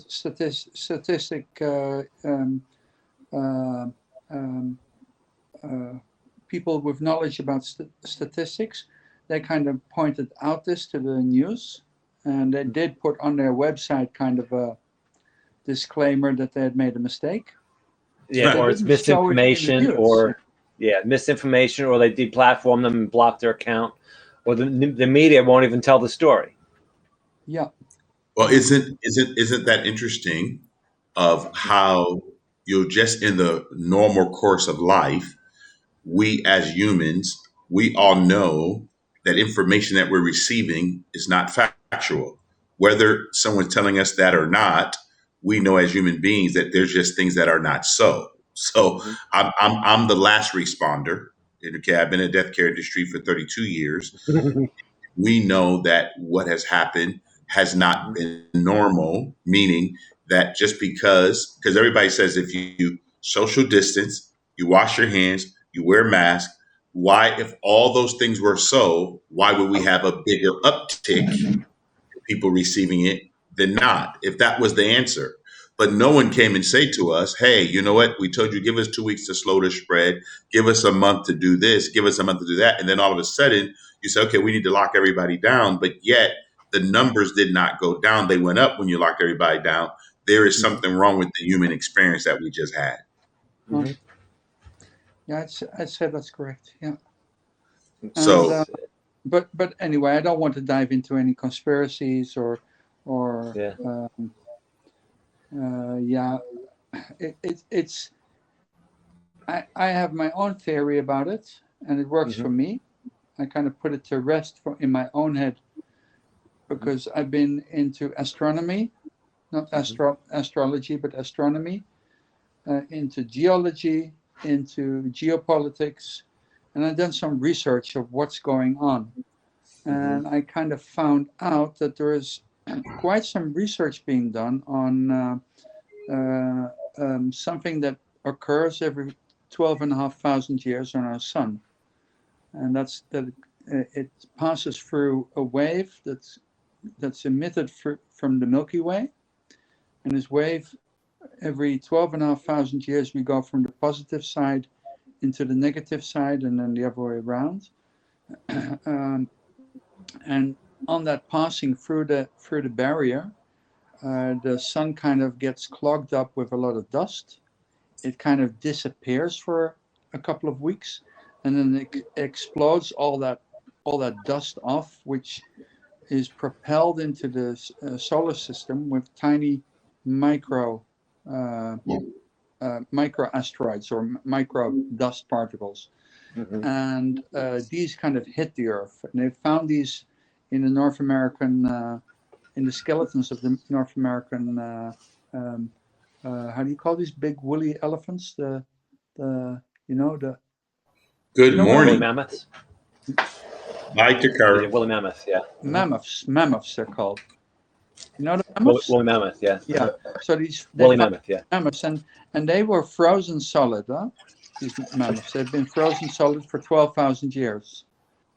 And in their stomach, they found little flowers. The flowers were just, you could just make out which kind of flowers they were. They'd just eaten them. So these guys, they've been frozen in such a way, it was instant. And so there are people kind of picking out what this means, and if it's so it's a theory. I don't say it's true, but I kind of always put all these theories together and then connected with the geopolitics, what's going on, and I really believe there are kind of government and big organization groups that are preparing for this, because it's been 12,500 years ago since it happened. So I think they're preparing for this. And then I think, okay, if that would be it, then this whole COVID situation, this whole lockdown and everything, it's good, because they're preparing to survive as humanity. And it's a practice run. As many animals as possible. It's Noah's Ark and an Adam and Eve story going around again. Yeah. And I don't know if it's true, but it kind of gives me a rest in the situation, because I really get a cognitive dissonance when I hear this news and it doesn't add up. Then I don't get a good feeling about that. Let it be. Yeah. So I kind of try to figure it out. Okay, what is going on? And this is a story that I kind of pieced together. I don't say it's true, but it works for me, because I'm relaxed with it now. I can say, okay, good, carry on, and I just go with it.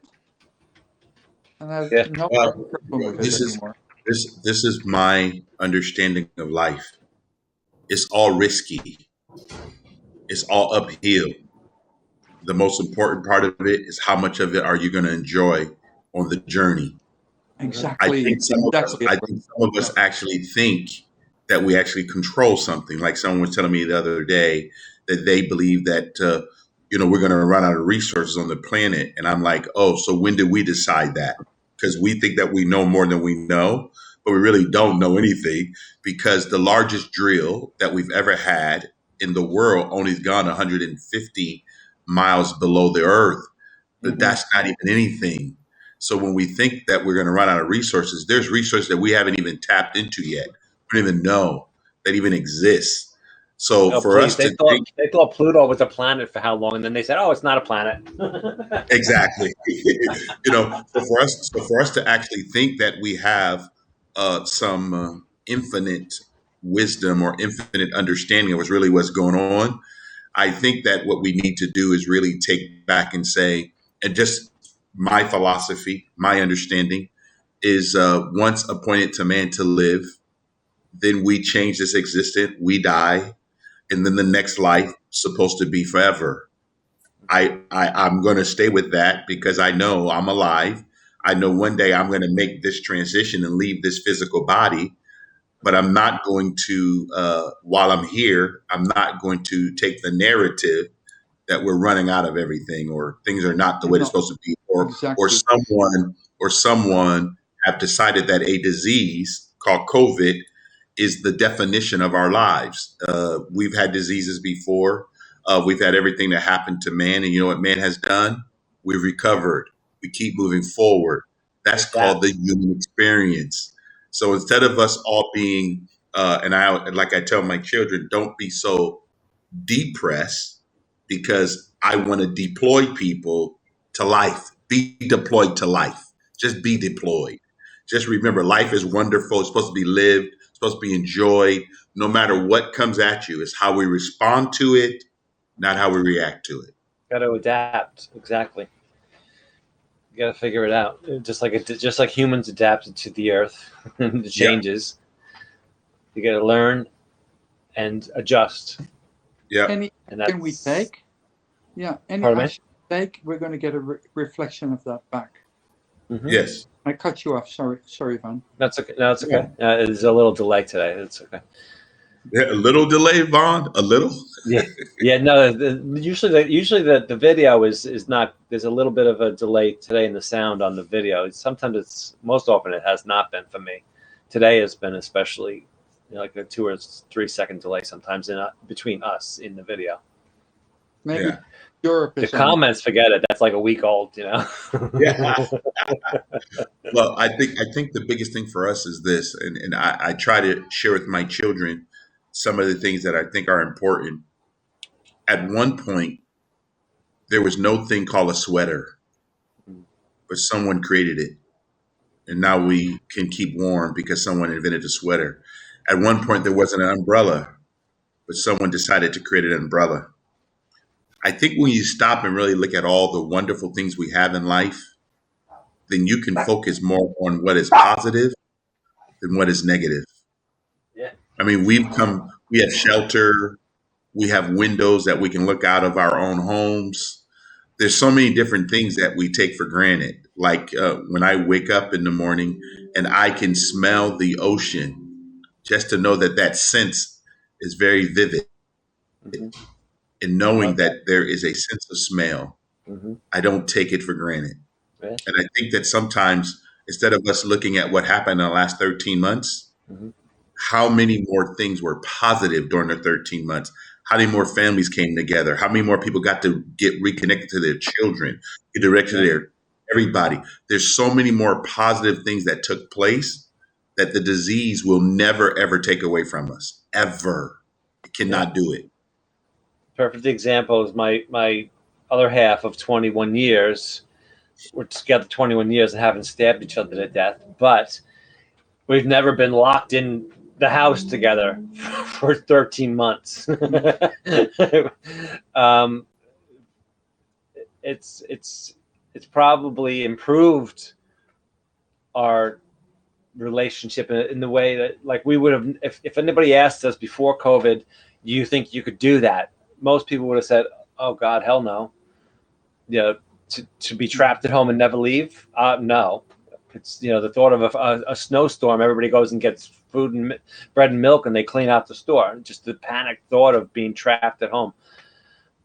nobody, I don't think people gave each other the credit that they deserved of themselves, that they could get through this and adapt. Yep. And Well, I see it every day with the resilience. Our son has a 5-year-old baby girl, and just to know that he has to navigate teaching her on the computer and seeing that happen, and seeing him working at home because he had to do the same.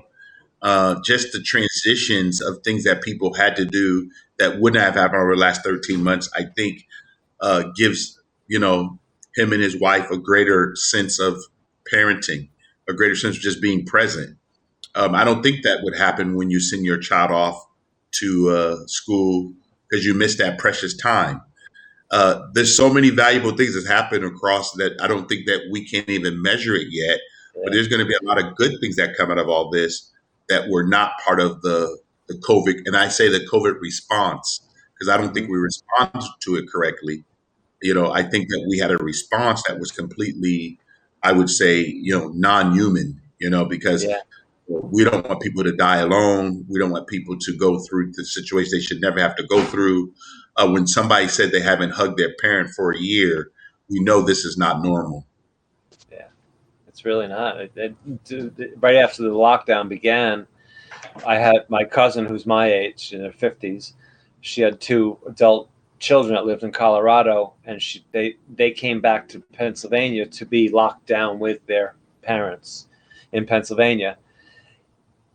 The day after they came home, the 2 brothers went on a, they grew up on a lake. They went out in a canoe, and they both drowned because of COVID. They were home. My cousin lost her only 2 children because of these lockdowns. Not because of COVID, but because of this paranoid system, this fright fest that we got in. And then to top it off, they could only find one of them and didn't find the other brother for almost a week. People couldn't even help them search because of COVID. We couldn't go there to be with my family because of COVID. We couldn't go there to be at the funeral because of COVID. We weren't even allowed to leave the state. What a cost. So my cousin and her husband, who's like, borderline suicidal now because they were very, very close to their children. They did everything together, and they were outdoorsy people. And for these 2 to lose their only children like that and be helpless. So I have a lot of mixed feelings about this whole lockdown thing and the things that have happened and the things that people missed out on. And I lost numerous people and family members who lost people. 2 friends who we couldn't even be with our loved ones to mourn them at, because of COVID. They died. We couldn't even go to be with their families. So these people were left alone to grieve alone. And there's so many people who were left on their own, drug addicts, alcoholics, who couldn't get help because of COVID. There's so many things. So, and then there's the other side of it where people did learn to appreciate the relationships that they couldn't have because of these restrictions. So I think the good thing is people really appreciate what they had before that they took for granted. And the family and friends and people that they didn't see. Now they're calling them every so often to check on them, where they sometimes would just let it go for months without even thinking about it. The things we took for granted on a personal level and relationships. I think a lot of cases people became closer that way, at least that I've seen. Yeah. No, thanks for sharing. My deepest condolences to your family. Yeah. And it's just pretty amazing on our response to stuff and why we did what we did as a world, a nation, to say that a virus has, taken so many human experiences away for what? Really? It's just pretty tragic, some of the things that we're hearing. And at the same time, I have to wake up every day and know that it's the best day of my life, and we got to celebrate. We got to continue to move forward, and to look at each other and realize that This human experience is amazing, and don't take it for granted. It is. I try to remember that every day, and I love meeting new people. And you know, I thank God for Happs, because I have so many more people that I probably would never meet without it, who improve my day. You know, I learn more about you, and I learn now. I just met Rose, and you know, it's the people that we would never have come across in our everyday life, especially because of the lockdown. This is helping people grow, even, you know, remotely. And then one day we'll all be able to get together and meet each other in person, and then we'll be even better for all of it. We just got to make the Well, best of it. I'm definitely coming to New York to get a piece of pizza. Excellent, absolutely, definitely got to do that. So that is going to happen. You make pizza, Ron? No, New York is known for the pizza, so for the good pizza. I see. Yeah. Yeah. So Rose, I got a divorce when the COVID began, and yeah, you could say it had nothing to do with COVID, but I went into transition last year, and my ex-wife she didn't want to be part of that. So, but right.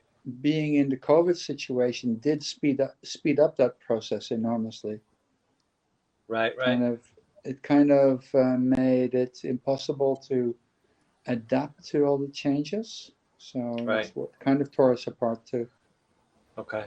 But I'm okay with it. I'm happy. But it accelerated something that you wanted. Yeah, but I could have lived together with her. It would have been fine. But it would have taken more time, and the time wasn't there because everything was pressured up. Everything was all of a sudden you're cooped together, and yeah. It's. I mean, I don't know. You know, it's. I can't speak for somebody. I don't know what it would be like for somebody to be on the receiving end of somebody going through what you're going through. Yeah. And the expectations that person would have, whether fair or not. You know, some people are going to have that. I didn't sign up for this. You know, Definitely, which is, yeah. you know, and I sympathize with your situation too. But at least you are feeling empowered enough to fulfill what you feel you need.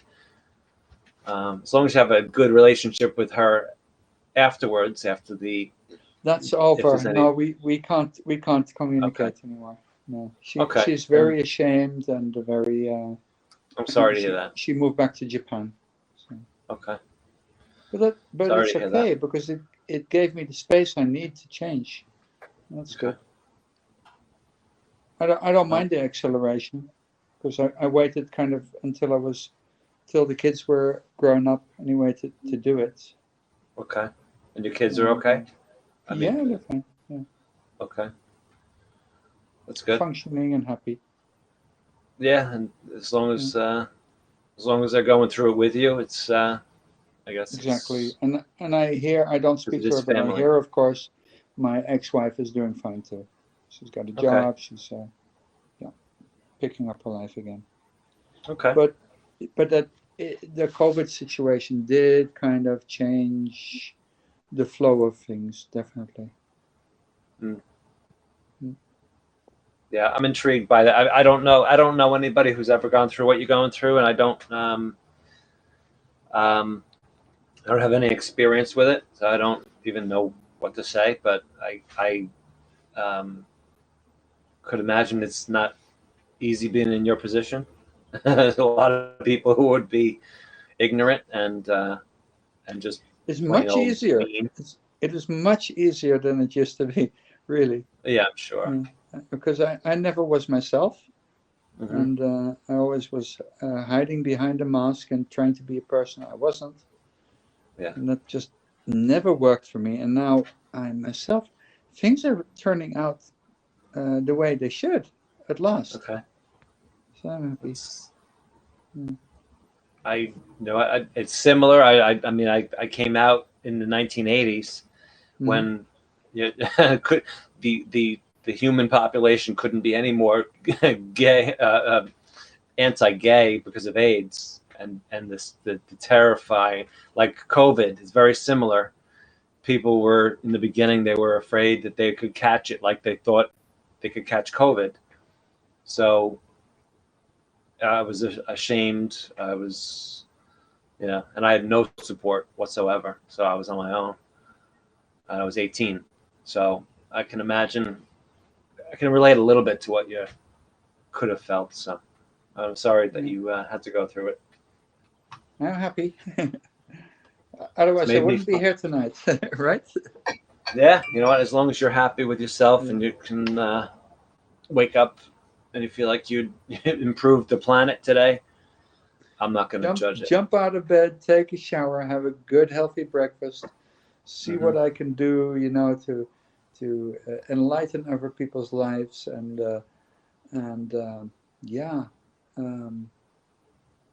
make sure I eat good food that's built in a healthy way. It's not from some industry or some package out of the supermarket. Tonight I made sea krill, it's a kind of seaweed kind of stuff, and salmon, baked potatoes. And I was working for the shop, and I was just seeing what I was going to eat, and the picture of what the meal was kind of forming in my head, and to buy the stuff and then to make it, take it easy, cook it easy, and right on time, have a great meal on the table for me and my son. Those things are priceless, right? So yeah. And the most important, and with whatever geopolitics are playing or limitations in life, if this is okay, everything is fine, really. Yeah, so one of the things I want to share is thank you both for allowing me to share in this space, in this time. I think that a lot of us understand the beauty of life and the calculation of life. I celebrate the fact that you are who you are. I celebrate it, regardless of what people think. I am a tripart person. I believe that we have a body, we have a soul, but we are spirits. But I'm grateful for the fact that you are doing what you're doing in the best way you know how, and that I have zero, and I'm going to use Vaughn's word, I have zero reaction or response to it, because I'm not in the position to have, experience what I experience. I have people that work with us in both situations in our organization. And I never look at them any different in the sense of that. And I don't want anybody to look at me any different, because I don't want to be judged by neither my race nor my sexuality nor anything else, because that's not actually who I am. It's the body I live in, but the real me is on the inside, the person that people have never seen and never met. Thank you, Edward. It's great to meet you. Thank you so much. I appreciate that too, and it's what you offer the planet. It's not these other superficial things that it's really what impact are you making on the world every day.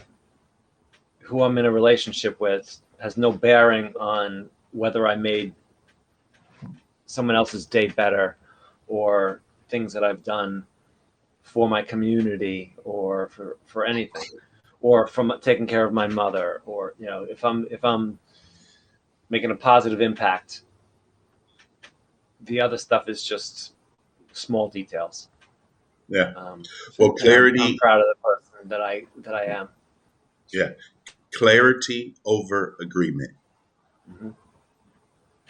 I don't always have to agree what people do, but I'm clear on the fact that people have a right to pursue and be whatever they want. That's their passion. So I'm clear on that. I know that, even my own wife don't agree with me on everything. So who am I to say, or my children don't agree in the direction that, we would want them to go into, or the path, the educational thing or whatever.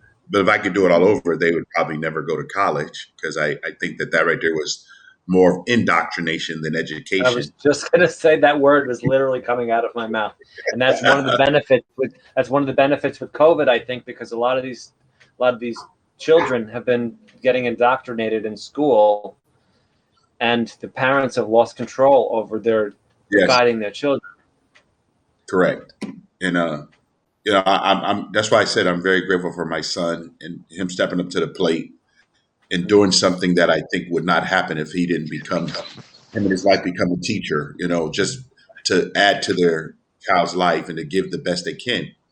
And for me, being empathetic is more important than sometimes people want to be right versus empathetic. I think being empathetic is sometimes more important than being right. We empathize with people. Like I always say with families when they come to the funeral home, I can empathize with you. I can't sympathize with you because I didn't know your loved one. But I can empathize with the fact that you want to celebrate your loved one's life. Whenever we bring a person into our care, we call them the honoree, because we want to honor their life. We want to celebrate who they were, regardless of what anybody think. There was someone's child, there was someone's parent, there was someone's friend, they were an uncle, a nephew, a niece, whatever they were.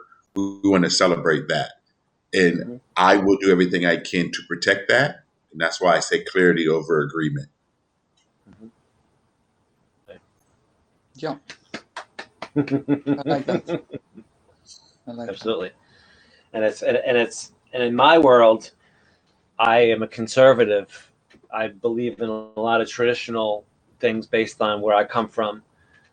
My own personal relationship conflicts with a lot of my beliefs in some people's eyes. So I in many ways, I think more probably a little closer to how you think I would, from what I've seen of you and heard from you. Many of my beliefs are more in line with a conservative, without the religion. I'm not a religious person, but a conservative background.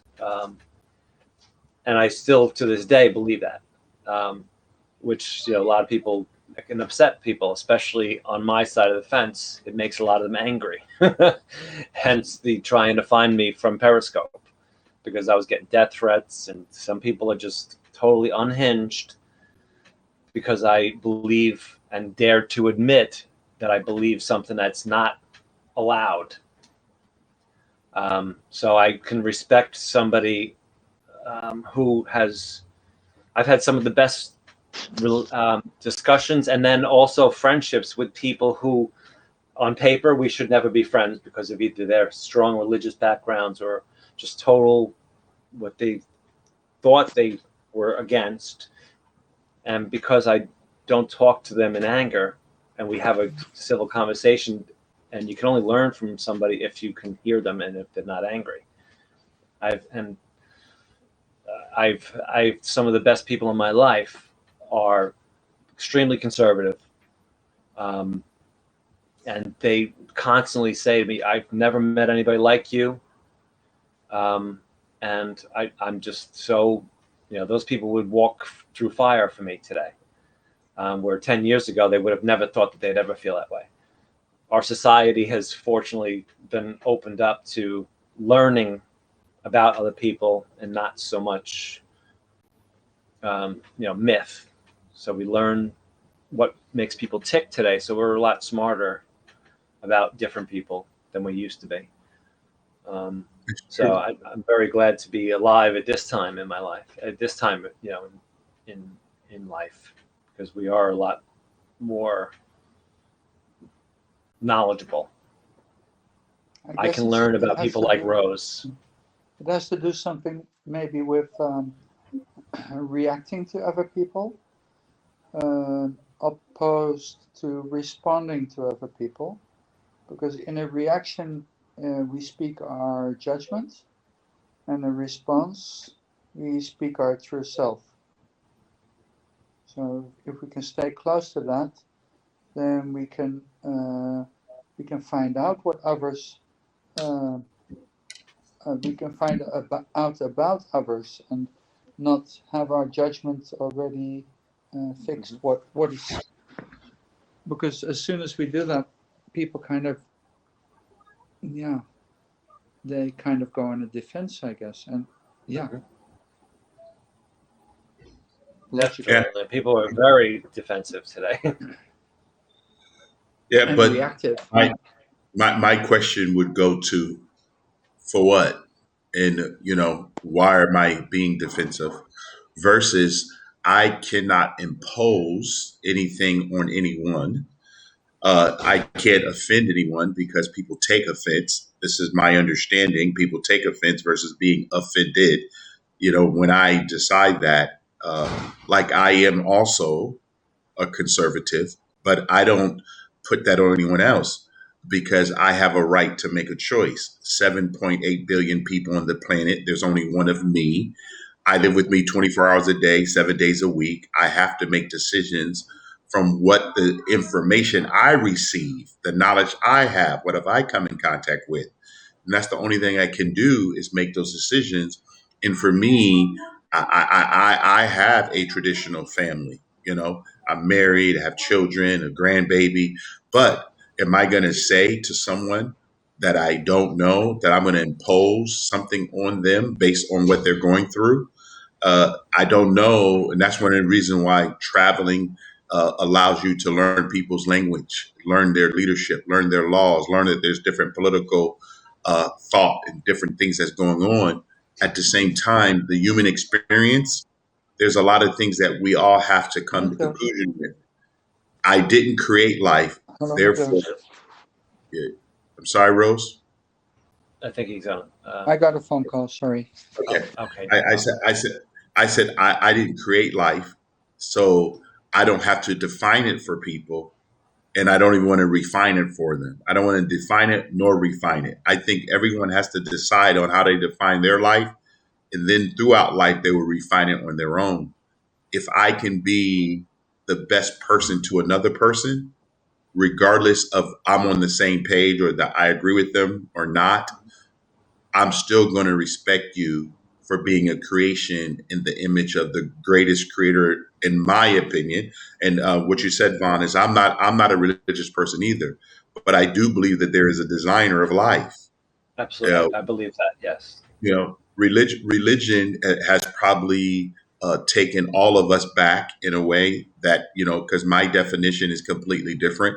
I don't think that people really have been explained what we consider to be religious.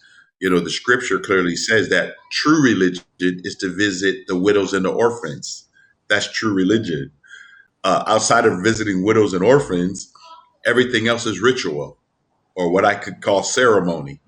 And people do this if they believe that that ceremony or the assembly or the fellowship they get a part of, if that's what gets them through the week or get them through their day or whatever, who am I to tell them that they can't have that ceremony?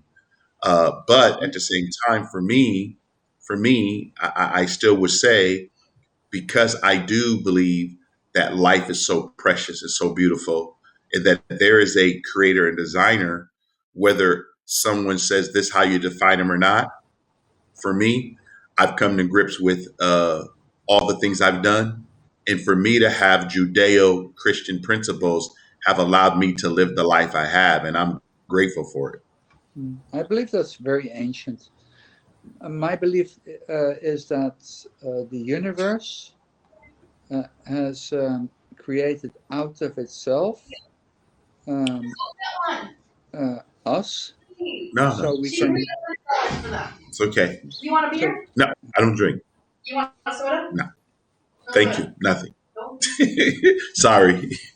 Yeah, so I believe that the universe has created us as a out of itself. It created us as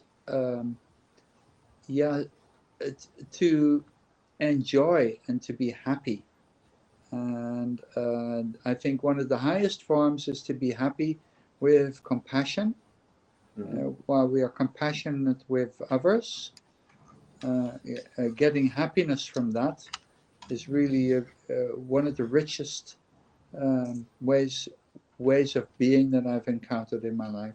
Yeah, I agree. And the energy that's put out, it, you know, that happiness, somebody's happiness, one person's happiness is going to be different than another. If it's good energy and if it's positive, I'm not gonna criticize somebody else's happiness, provided it doesn't hurt somebody else in the meantime, in the process. I think that's what you said, Juan.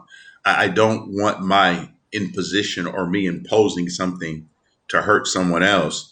As long as the space that we have is respected and we have clarity, there's no reason why I can't share the space with you and Rose and not have to, have clarity, know that we have clarity and understand that we're clear on each other's premise and position. At the same time, we don't have to be in agreement, but we can still enjoy each other in the creative parts of who we are. Yeah, exactly. and sometimes people like here, if you and I were, if I was married to your daughter, it's the only time my sexuality should be your business. Yeah. There are times when other people's actions can be my business. If somebody that's in my family is doing something, or somebody's doing something to my family member, that the personal feelings about those things that could potentially affect somebody who you love, or your child or something like that. Even that, there's a limit. Again, clarity. Yeah. What you just said again, clarity. Even if my daughter is married, the what I believe biblically says a man and a woman should leave their mother and father and cleave to their spouse. That means that's a whole nother unit, a whole nother family. So I still don't have responsibility in that. Even though she's my daughter, she's going to have to work that out on her own. And my son the same way, because I have my own wife. And I don't want to be my children's spouse. Yeah. And I even respect, like, if I had a child today and that child was gay, I would be terrified for that child. I respect the parents' fear for their child, like my parents feared for me. They feared for a different thing back then, because back then it was very dangerous, and it was a very, I would say over 70% of the people I know from back then or knew back then are dead. So it was a very scary time for that to be entered into their life. Yeah. I respected my parents' position, even though they wanted me to do certain things differently than what I was doing. Looking back as an adult, I respect the position they were in. I'm happy with the person I am today, and things that I've done between then and now, because I didn't harm anybody. I did things that I felt were okay, based on how I felt. But I play devil's advocate with all people's beliefs and backgrounds, and to even just try to reason with. So it's important to me, on like, not necessarily to turn this into a big topic about this, but I respect people who don't know what makes me tick, and I don't have a problem discussing it with them. I'm not offended. Like, some people would never have this conversation at all. They would have been off this broadcast and gone. The fact that we're even having this conversation right now, is great. I love it. This is how people learn. My mind is kind of stuck at the moment, because I'm kind of thinking of what Edward said about not hurting other people, or not damaging other people, not those words, but and you mentioned it as well, and my mind is kind of stuck in that way. Like, how is that then in practice? I mean, like, I don't gamble, because when I gamble, I know that I will be wishing other people to lose, and I don't want to do that. Yeah. It's not that I don't want to win, but that's with everything. I mean, that's with getting a good deal or getting the better of things, and somebody gets the short end of the stick. Yeah, exactly. Yeah, in order for that to happen. Yeah, I look at it the other way around. I think, like, I will always take what I need to the fullness, and then whatever there is more, then I will give it away. Right. Because giving it away is a great thing. If be it knowledge, be it food, be it well, money, not so, because I haven't figured out money yet. I'm still struggling with that, but I'm not empty on money, and I'm not too full. So, but yeah, I think the natural way is that you have enough, that you are kind of, that you notice that whatever you put extra in, you're going to lose something, and that you, from that point, you start, from your abundance, you start giving. And that's something I'm trying, but I'm finding out how that works on the way. It's not easy. Yeah. Well, I think because giving something to another person is implying somehow that they might be in need, and I might be giving them something that prevents them from finding out how to get it themselves. So it's always difficult, or maybe I want to feel good, and that's just the same thing. That I'm getting something back, but giving something out of an abundance, you never get something back. It's just given. That's all. Yeah. Well, I think that in practice, when you talk about practice, I think in practice, pain is either inflicted or delivered based on a person's response or reaction to something. But I don't think you or I actually cause that pain. I think that pain is received by that person in a way that allows that person to process whatever they're dealing with and how they're dealing with it. Like when I lost my dad, he passed away. Well, what is the pain I'm having? Well, the pain of missing him, the pain of not having the opportunity to hear his voice. Well, that's a pain that I had to inflict on my own life, but I do believe that he would not have wanted to come back at all. So I think when you get a glimpse of the other side, whatever that is to us, I believe that he would not have wanted to come back. And I think it would have been more painful for him to remain. I think that a lot of times when you talk about practice, I think that, like my children used to say, I have a problem. And I was always ask them, where did you purchase it from? Because they don't sell they don't sell problems. We either create them or we cause them.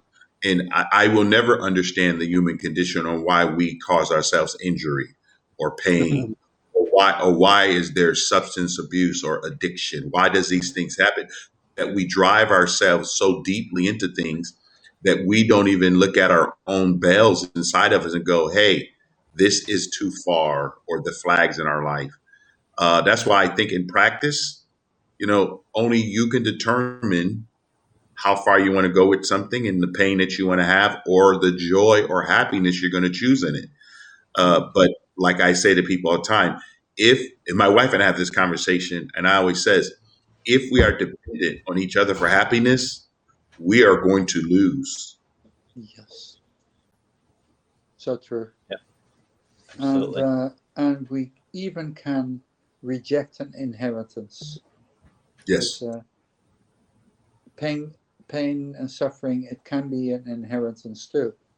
Yep. And inherit that kind of from our parents or from upbringing, or bad habits. We can reject that, and we can also accept it and turn it into something better, something good. Yeah. And Vaughn, you just said it, and I think that when you look at the word habit, if you take off the H, you have a bit of it. If you take Yeah. off the A, you have a bit of it. You take off the B, you got it. Yeah. You It's know, manageable. for me, I want to have positive habits. You know, why not treat other people that are not like me or they don't even look like me? Why not treat them with the utmost respect as if though I'm looking at a brand new flower or looking at a brand new planet or looking at a brand new tree? Why would I decide to treat a human who is nothing like what we would say, someone who's fearfully and wonderfully created, someone who's no one like anybody else that ever existed on the planet? Why then would I not celebrate that creation in all of the whole spectrum of life? None of us are alike. Our DNA is not alike. Our fingerprint's not alike. You know, why then would I not celebrate that part of creation with every human being versus me trying to put them in some type of tribal community or territory or whatever? You know, Yeah, it's based on your beliefs and your yeah, yeah, but that's why I believe in the sovereignty of the individual. yeah. And people Guys, it's can been be so fun individuals. talking to you. Yeah, I'm really glad you came in, yeah. Rose. Yeah, I'm happy to. Anyway, Yeah, well, lighter conversations are also fun, but I really love going so deep into things. yes. Yeah. Yeah, Well, thanks, Edward. Thanks, Vaughn. no, you're welcome. I don't think Okay. any of us expected this one today. No, definitely not. Definitely not. No, but you know but what? You're just you're a brilliant man. I can tell, Edward, and I'm so glad that that we've met.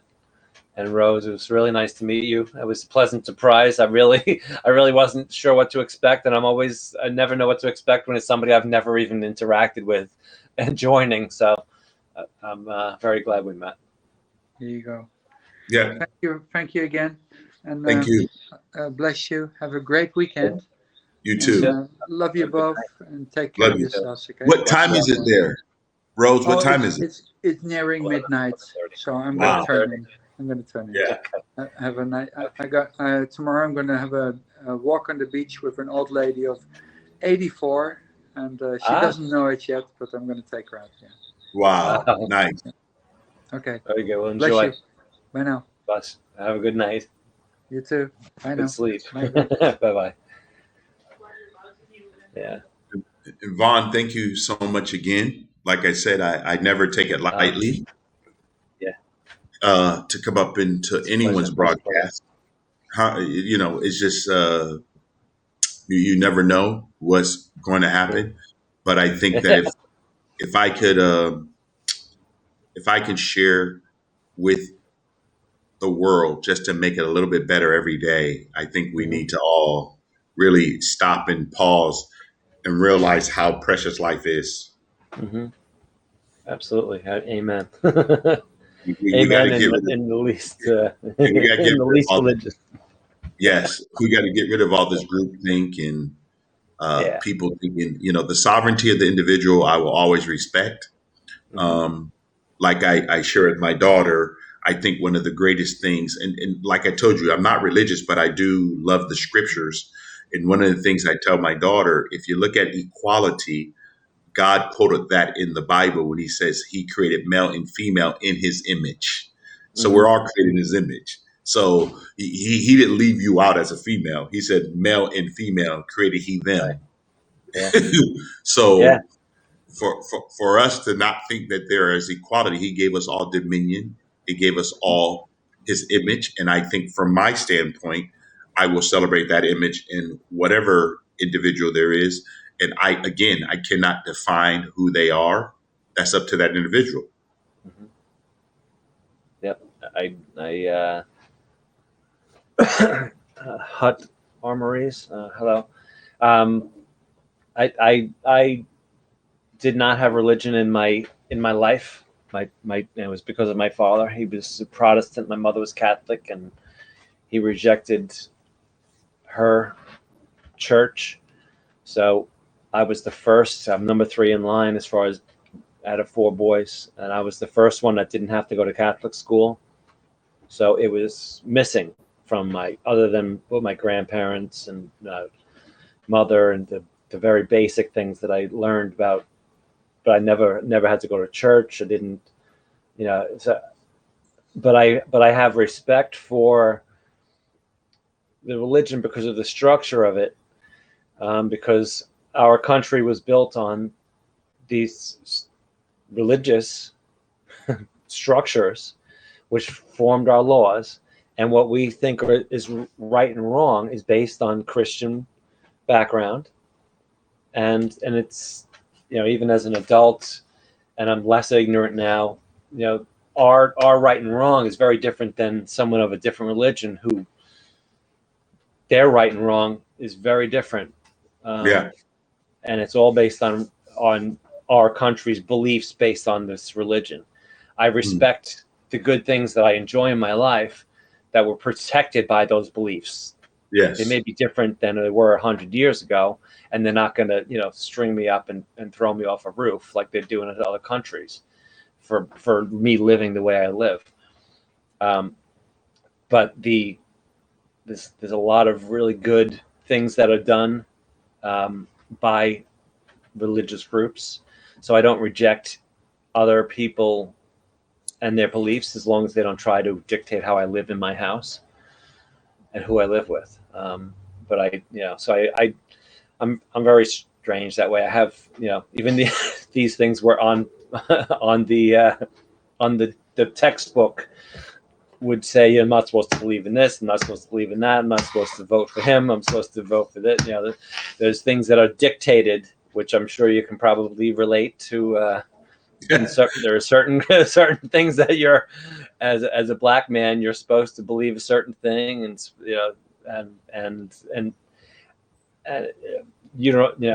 anybody who doesn't follow these guidelines that are set by who the hell knows who.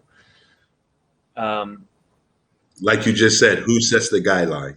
Yeah. I mean, there's no group. There's not a group of people out there telling me that I should not be able to read Dr. Seuss or Miss Potato Head, or I should vote for a particular person. Well, they're there. You just don't have to conform to it. Exactly. Well, no, they're there because Stalin thought the same thing. Stalin and Mao and all of them thought the same thing. But why should I have to also go down the same tightrope or believe certain things when I live in a country that actually had a civil war, that over 600,000 people died, and out of all of them, if you count all of them, over 1.1 million people died, that my ancestors could be free in a country and live proudly, but we don't even celebrate that. So we say now that every white male that we see is some type of racist, when you can't give me that because it's not true. And I don't have to accept your narrative just because you tell me that. It is just crazy of what people are pushing out to people today, because they want to have a group think. And I've never in my entire life ever voted Democratic. I've been a conservative since I was 18 years old. I grew up in and I don't say religion because, for us, it's principles of the way of life. Because, I think the value, I've never tasted alcohol in my life. I've never smoked a cigarette. I've never done a drug, not because I can't. It's just because of what I was shown by my parents, and what I grew up in gave me the actual function of how I could make it through life. And for me, at 57, I look back over my life and I'm grateful for the principles that they gave me so that I don't have to deal with certain issues. And I think that a lot of times people don't do that, and they don't know that or unaware of it. But for me, my dad told me a long time ago that I think at the time it was 6.1 billion people on the planet. And he told me there's only one of me, only one of me. And he told me to go be great and never let anybody put me in a group. Or if you read something or think something and you evaluate it and you come with your own conclusion, you go with that. Yep. And I learned that very young. And I'm grateful that the parents I had instilled in me not to ever look at someone because of how they look, but because of who they are. Right. Their actions. Exactly.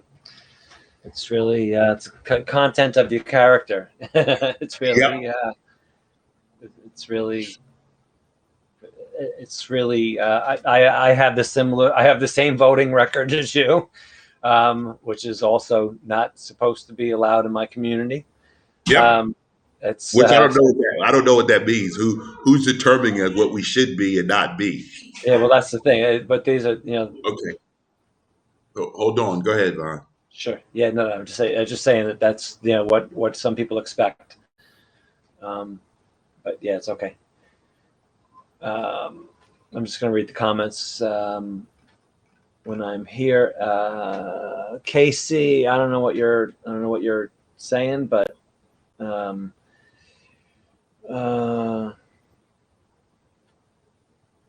be relaxed. Hello there. I'm not going to be on much longer. I have to get going and go eat dinner, and I've been on for about 5 hours. So hey, Damon, how are you? And I got to and I have to return my mother's call. So maybe another time.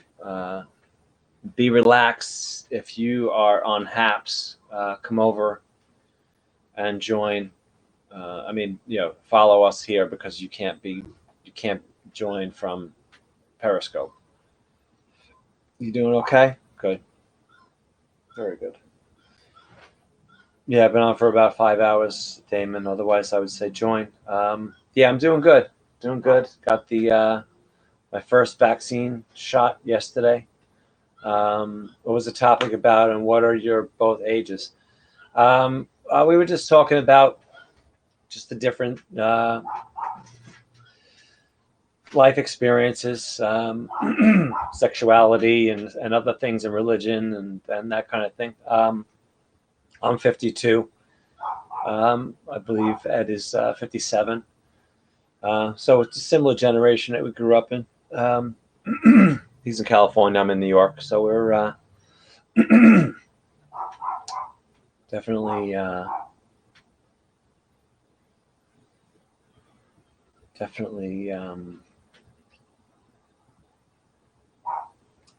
he's if you're on here, follow Ed Blinn.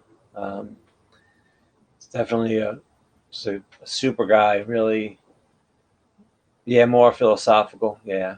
It's been a serious conversation. It's been laughs and going back and forth, and just really just people chatting about their own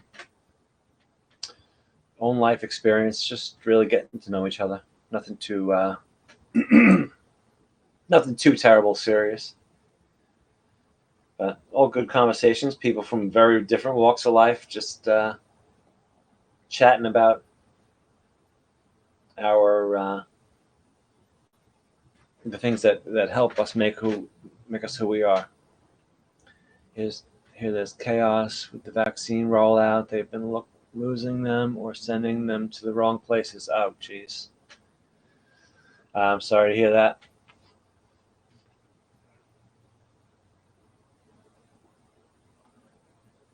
It's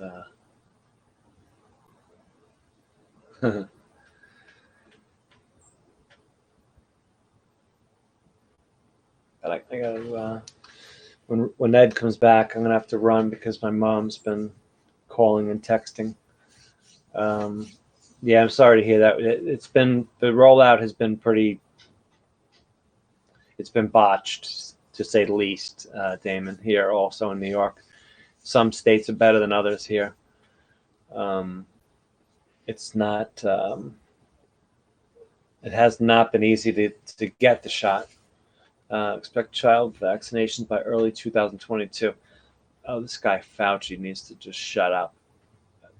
They just need to just get the cane and pull him off the stage. Yeah, it really has not been. It has not been rolled out the way you would expect here. It's all political. Some states are handling it much better than others. But anyway, let's see. Damon, do you guys celebrate? Or do you guys observe daylight savings? Just curious. I don't know. It's now 20 to 6 or 20 to 7 p.m. You got the Pfizer? Yeah, I got Pfizer. So did Joe. You do observe? Okay, so it's what time is it by you? 10 in the morning? 20 minutes before 10? Is that what time is it? You fall back early next month? Okay. Oh, so, all right. So we just went. All right, so you guys are opposites. So you guys have we just sprung ahead last weekend. Okay, 15 hours difference now. Okay.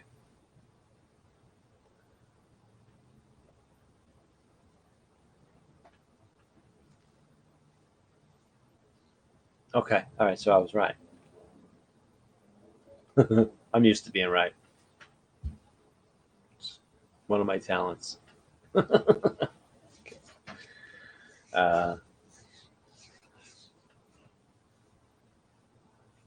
It's 9:41 on Saturday. Yeah, you're in the future.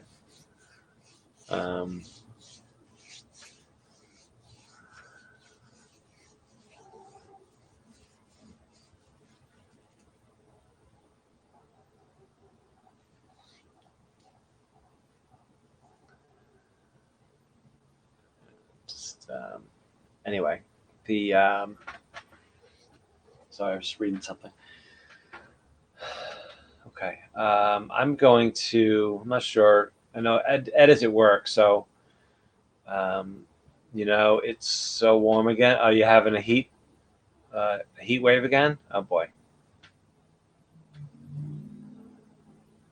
Supposed to chill down next week. Okay. Yeah, it's 40. It's 40 Fahrenheit here, which I believe is like, I don't know, 5 degrees Celsius. Alexa, what is 40 degrees Fahrenheit converted to Celsius?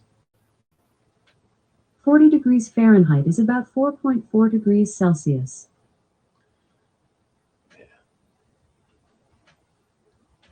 Yeah, it's humid too. Okay. Well, you guys have brutal summers, so I feel your pain. We don't have the same intense heat that you do, but it'll get up to the 90s in July here, but in August. But it goes back and forth. Up in Sydney, they had 15 inches of rain last. Oh shit! Well, thank God you didn't have the wildfires this year. That was terrible 2 years ago. The summer wasn't too bad. Yeah.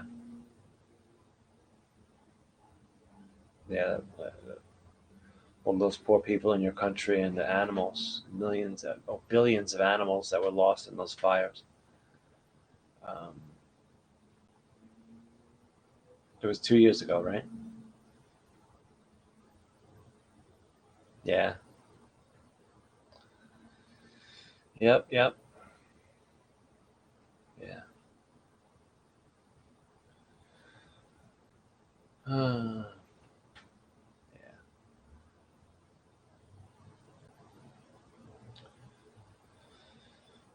End of 2019. Yeah. Yep.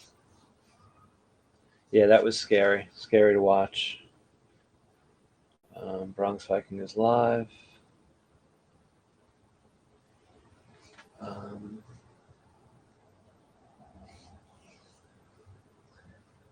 Let's see if my mother replied.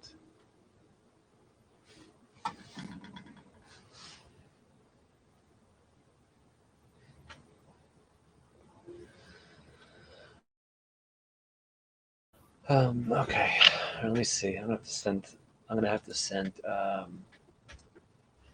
Ed a message and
All right, Damon. I'm gonna have to run because my mom.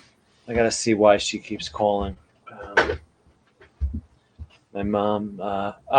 Ted. I'm sorry. I just saw you. I was just waiting for Ed to come back on. I'm gonna try to come back on in a little while, but my 83-year-old mom keeps trying to call me, and I got to make sure everything's okay. So I have to jet shortly. I mean, for a short time. And I will. I would love to have you. I would love to have you join. I was thinking of you this morning. I was like hoping that you would come in. But yeah, that would be great. I just sent Ed a message, so I'll have to run. Yeah, yeah. And she lives alone, so I just got to make sure everything's okay. And I'm I'm her healthcare proxy, so I got to just. But I will. Yeah, I will hopefully see you guys in a little bit. And thanks again. Yeah, thanks again for the support from everybody always. Ed, if you come back and you fast forward. Yeah. Okay. I will. I will catch you on the rebound. Have a great night. She owns a farm. Busy. 75-year-old. That's great. Anybody has that energy. I don't even have the energy to own a farm. But all right, guys, I'm gonna have to run. I will see you in a little while. I'll talk to you later, Ted.